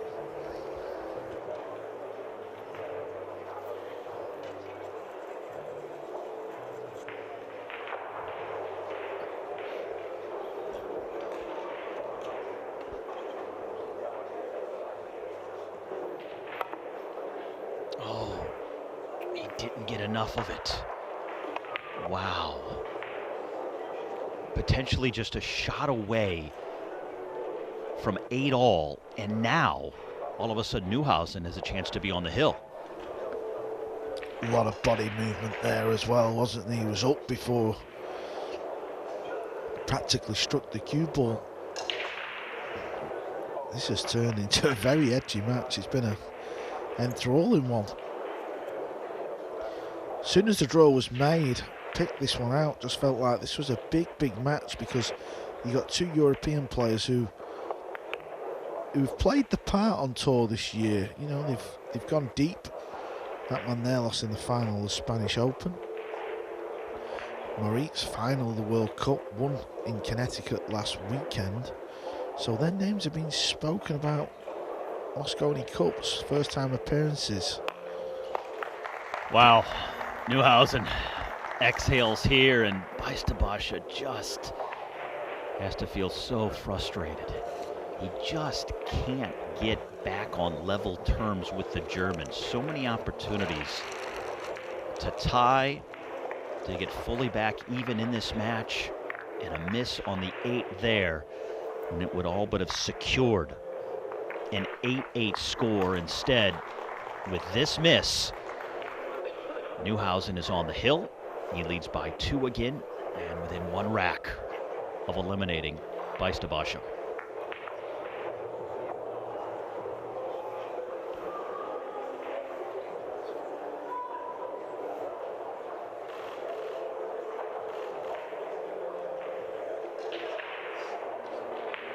I wonder if the German is feeling okay. I mean, he's working on the hot beverages. He's had the jacket on.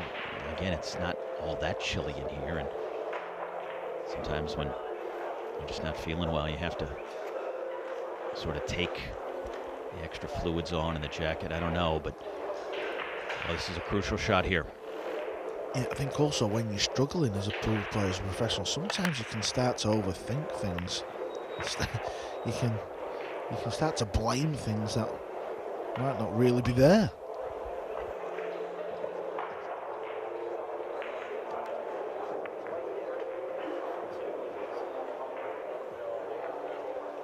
Another dry break, but so close. So close to potting the 5. Now, the break has been really the only major problem that Neuhausen has suffered from. I mean, just 1 or 2 more pots on a break, and this match could be over.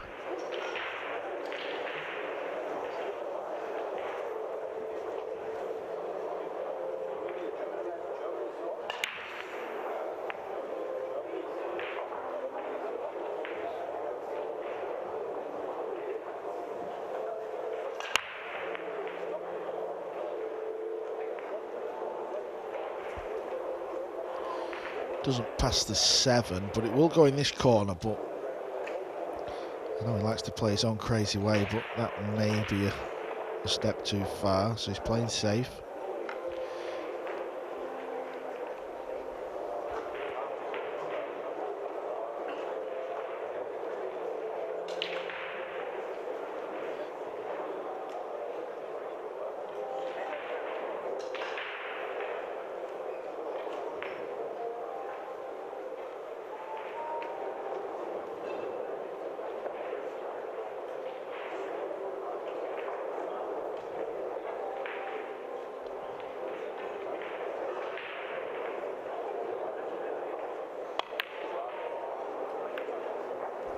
It's incredible, isn't it, how he can read a player. I've watched a fair bit of him this season, and he does play his own game. I'm not saying, listen, it's up to him at the end of the day, but that is pushing the boat out. That the percentage of potting this ball, let's say out of 10, is not very high. but that does make it exciting to watch as well.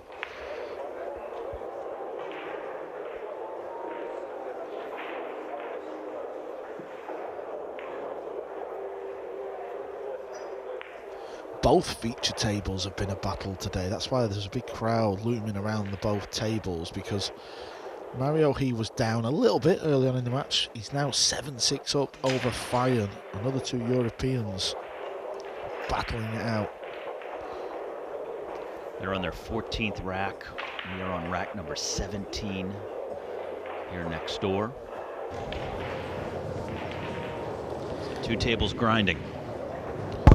Yeah, 4 Europeans. Only one was played for Team Europe at the Moscone Cup. Niels Fyan played multiple times, double figures. Oh, that was a nice shot. Has he been rewarded? Has he been rewarded? He may well have a shot, you know. He does. He's held his hand up. Maybe he didn't play the cross bank, rather. Maybe he played safe. Oh, this is all gone on here. Look at this. What a roll he's had there. Anyway, this is a chance for the match. Chance for the last 32. A chance to play Joshua Filler, a young German who Moritz probably has looked up to. 24, 25 years of age, Filler. Moritz 19. Filler has done it all. He's won practically every big tournament we've ever staged.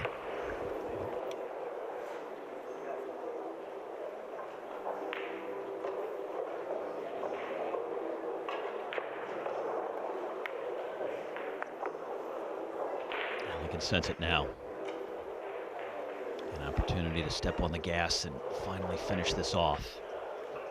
All Bijsterbosch can do is watch and just lament that miss on the 8-ball when he had a tie match virtually in his hands.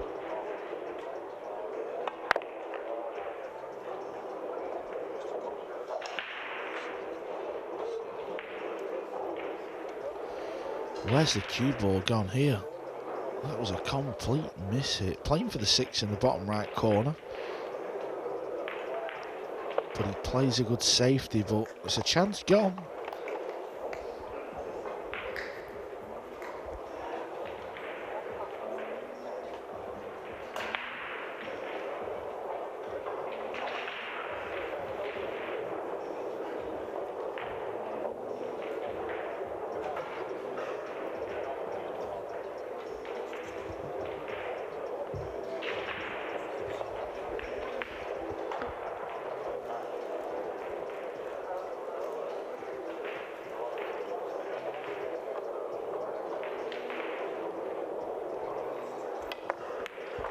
Good hit, needs a bit of fortune, needs to not leave Moritz an easy opener like this.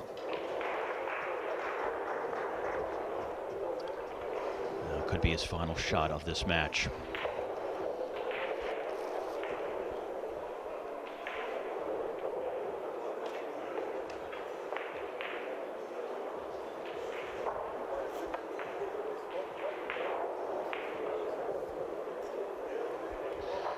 May have to go forward with the cue ball on the bottom rail and around the table, or he could stun in between the 9 and the 7. Oh, he's played that nice. He's made that look very easy. He's played it with a little bit of right on the spin as well. Only a hair, just to check it up. Watch the cue ball. Yeah, nicely done that. It's a good shot, and it looks like he's going to get the victory, Steve. It's been a match of, well, we've had a bit of everything in this one. Yeah, Neuhausen was not on his game in terms of his break success rate. Oh, and how about that? This is unbelievable. That is incredible. That is stunning. We're talking about the future superstar of the game. Look at this 8-ball he's missed for the match. And it was Bijsterbosch who missed on the 8 a short time ago with a not too dissimilar shot. And we thought that might give it over to the German to put this match away. And now it's flipped completely the other way. Oh, what's he done here? What has he done here? He has not gotten the 9 right. He's got to play it in the side pocket. This is a tester.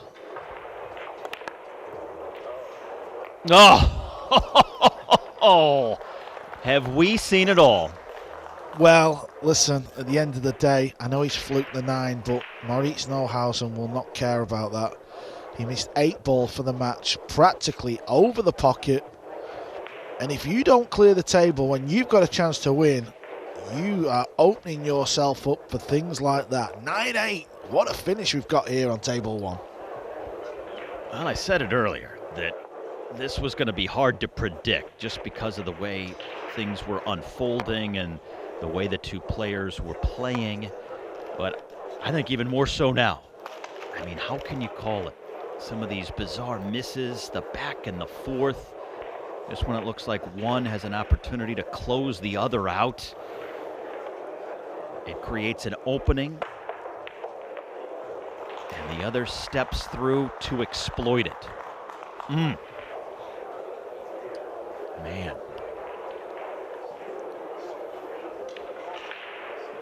Neuhausen must be sat there thinking, how have I not won this match yet? 17 racks, not enough to decide it.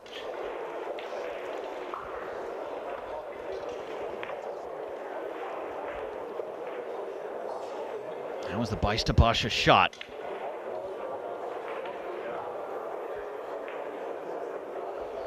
You can see he's talking to himself. He just cannot believe he's missed the 8 ball. He's in disbelief. His winner breaks. He may not get a shot.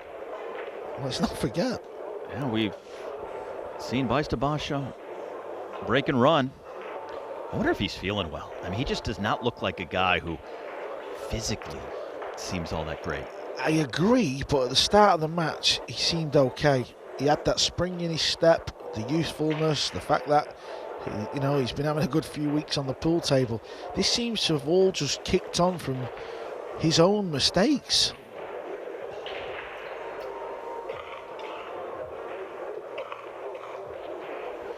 But you can just see it in the man's face, can't you? Look, he is literally just... he's in disbelief of what he's done.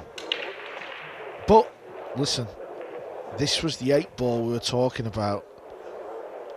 All he's got to do is pot the 8 and the 9, and he's through to play his buddy Joshua Phil. He just could not believe it. And you know what's worse? When you sat in that chair, there's a massive screen right in front of you replaying the shot you've just missed.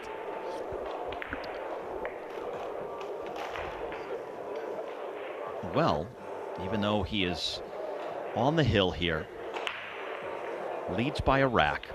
We've played 17 racks. Remember, Bijsterbosch has never even been tied. He lost the first 4 racks and has never been able to get back on completely level terms. He's been close, but every time he gets to win within 1 rack, Neuhausen has been able to extend the lead, and he keeps pushing it out a little further. Is this the time he finally ties to make it a hill-hill final?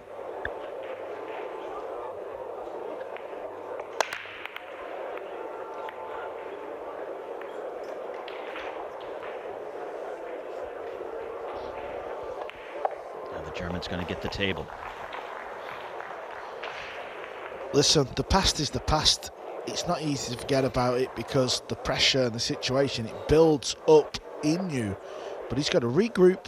He's got to refocus. He's 9-8 up. Try and get the win and just go and have a laugh about it. That's all you can do.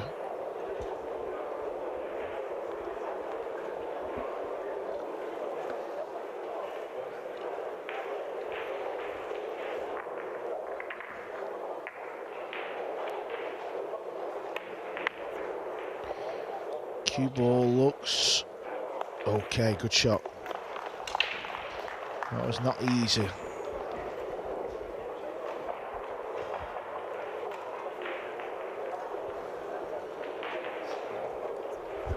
possible 2-rail kick. The 9-ball, yeah, it's a little bit of a blocker.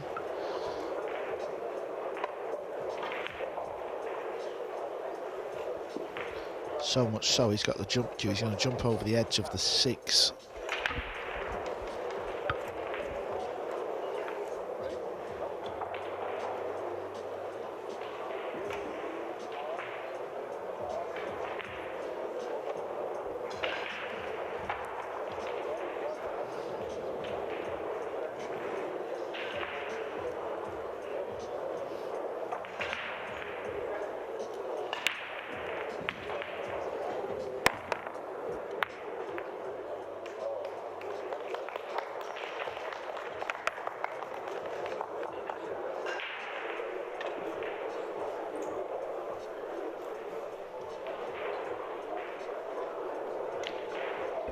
That was well controlled, well executed. We talk about the temperament of Moritz Neuhausen and how he's feeling, but what about Bijsterbosch?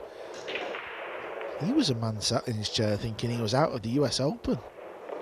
I mean, both of these players have experienced a full range of emotions, it seems like.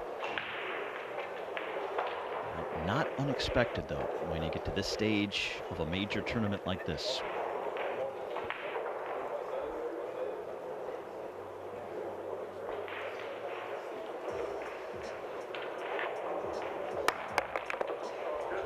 Wow. Tap on the chair from Bijsterbosch. He played a jump combo. Here's another look.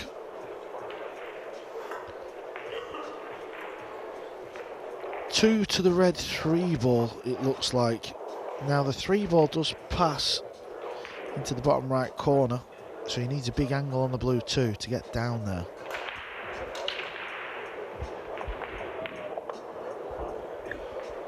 Got to get this cue ball out.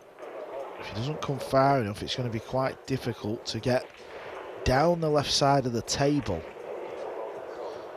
I don't think he can get too close to this 3-ball, you know.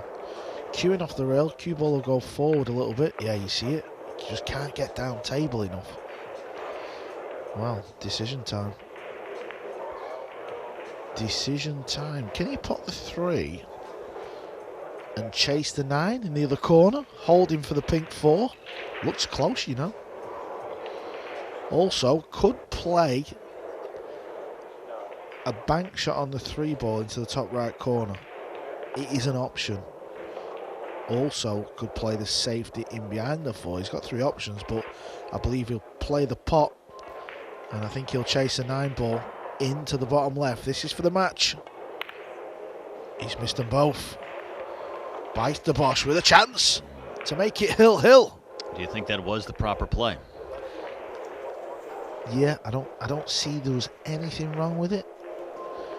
But he's out of sorts, isn't he? He's played himself into a big old hole in this match. Should have easily won this match. It should be over, this match.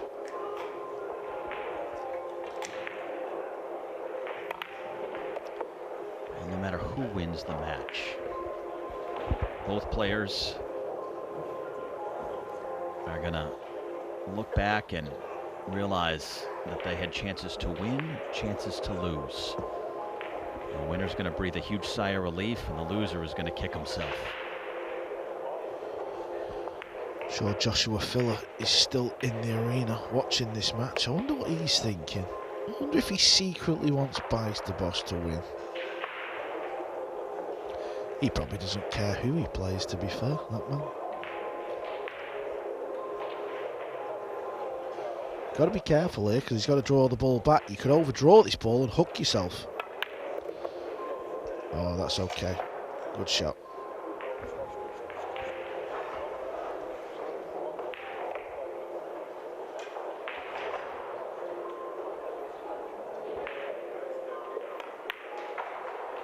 Ooh, that took a wobble as well. Nothing is certain here. Now remember, the 8 is where they both stumbled earlier. And this is what is exciting about 9-ball pool. Wow, it just slid in, but it's gone in. For the first time today, this match is tied, and it comes at a point where it makes it a hill final. 9-9 in the last 64. Winner moves on, loser goes home. What an opening match here on Table 1 today in Atlantic City.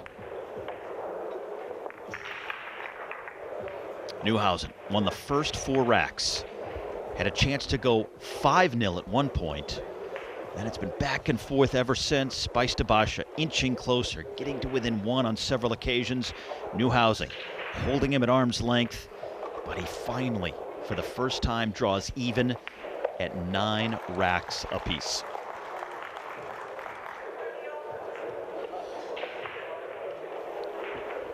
Look at his hands kind of shivering as he's holding the cup. I mean, we don't know for sure, but it looks like a man who just physically does not look like he's feeling well. Well, I wouldn't be feeling well after missing that 8 ball. I've been there myself back in the day. It's not a nice place to be, but you've just got to laugh it off. This is part of sport. This is just competing. He's a young man. He's got to stay in the game. It's 9-9. Bijsterbosch to break. Hill thriller. Where's the cue ball? It was going close, you know. It was going close to the side. It got kicked. And this is the layout he's faced with. Watch the cue ball here.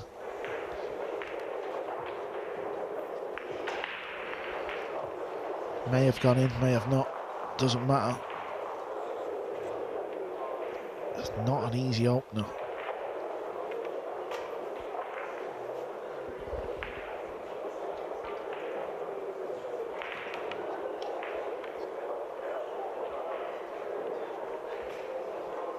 This match 2 hours and 10 minutes old, and into the 19th and deciding rack.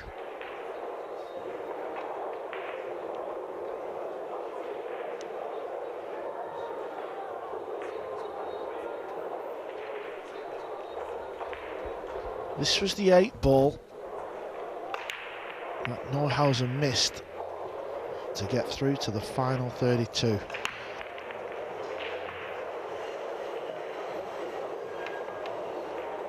Bijsterbosch has got work to do. This is not a roadmap at all. Potting the 2 ball is very, very difficult. Even if you pot the 2, how do you hold for the 3 as well? The 4 ball's a little awkward.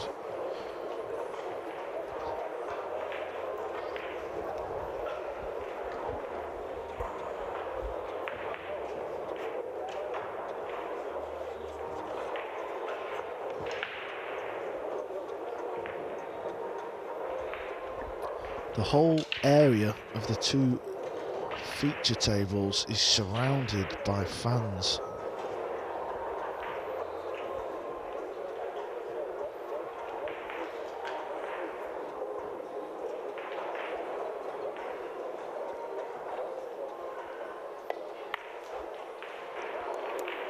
I think he took it on, but I think it was a little bit half-hearted.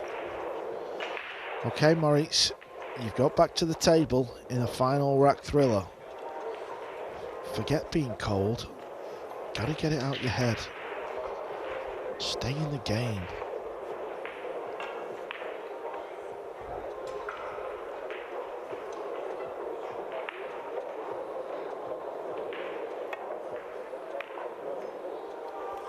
Again, he didn't really play it. The cue ball's close. The cue ball's close.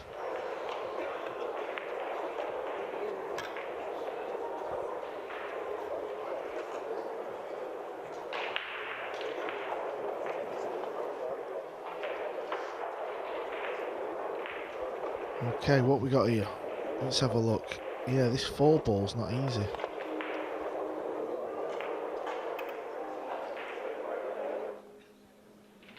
And there is the crowd behind Neuhausen, several rows deep, and watching not just table 1 but table 2. And why not? 2 extraordinary matches going on right now. Collectively, they've played 35 racks.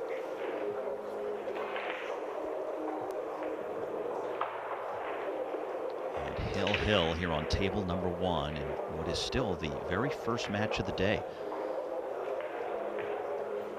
Started 2¼ hours ago.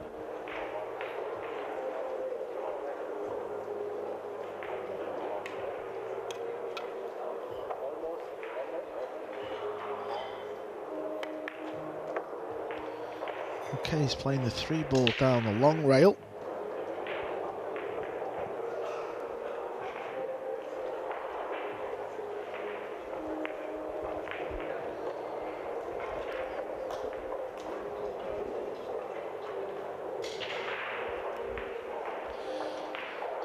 I think he's playing for the combo. That's not easy. You've got to land straight on the combo.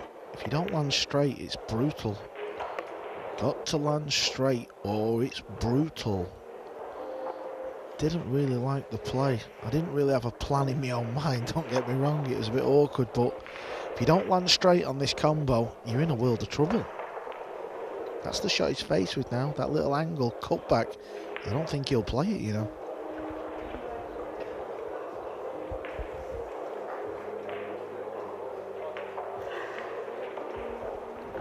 Bijsterbosch, Niels Fire, and Mario He. They're playing in the same arena as Neuhausen. They don't look cold.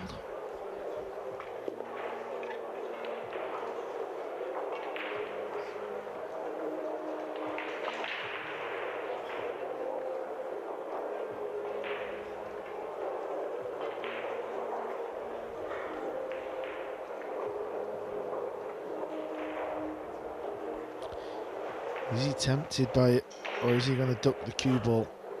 Oh, he's playing this, you know. He's playing the combo. Oh, nice shot. Very good shot. Kind of forgot about the cue ball, which I understand. He's just making sure he pots the combo. Oscar Dominguez through to the final 32. Good news for American fans. He's trying to get back on Team USA Mosconi Cup.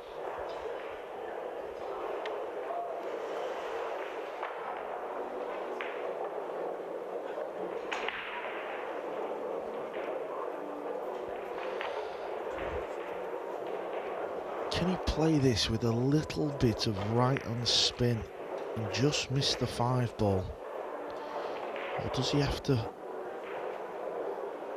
come up the other side?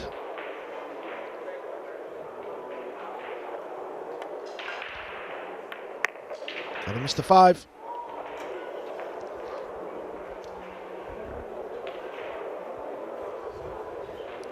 He wasn't gonna run out, was he?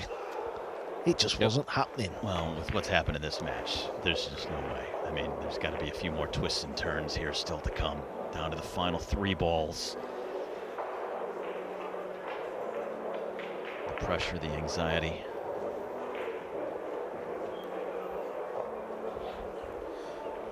These can be a little twitchy when they're close to each other. Oh, good shot. That's a good shot. He wanted it tight on the ball. If he gets the cue ball touching the 9, it cuts away this side rail.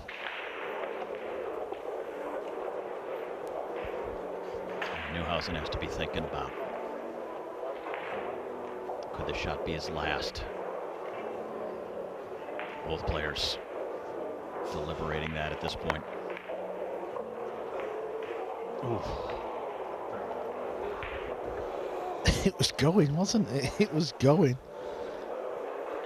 Over on table 2. Niels Fines just missed a combo to tie the match up.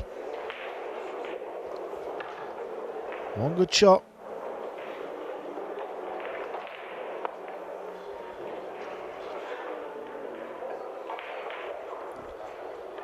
It's one of them little floaty ones. Back yourself to pot it, 2 rails, come round for the 7. His emotions are all over the place. They really are.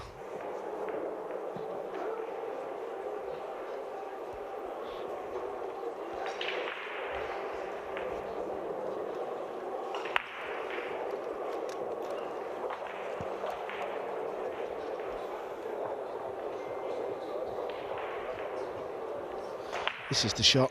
Just float it in, 2 rails, back out, up into the centre of the table. Oh, he's playing the draw shot. Oh, this is perfect. This is perfect. Just got enough angle to give himself a shot on the 9. Some players would have gone 2 rails.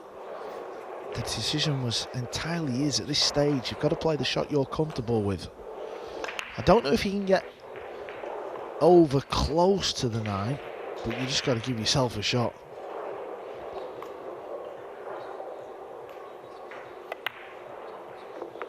Yep, that's what you got to do.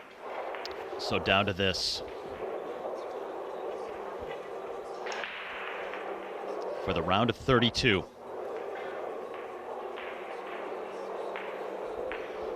How has Moritz Neuhausen got himself in this position? The first time that Marc Bijsterbosch leads in this match comes at the very end of a hill final. Rack number 19, he wins 10-9 and advances here at the U.S. Open.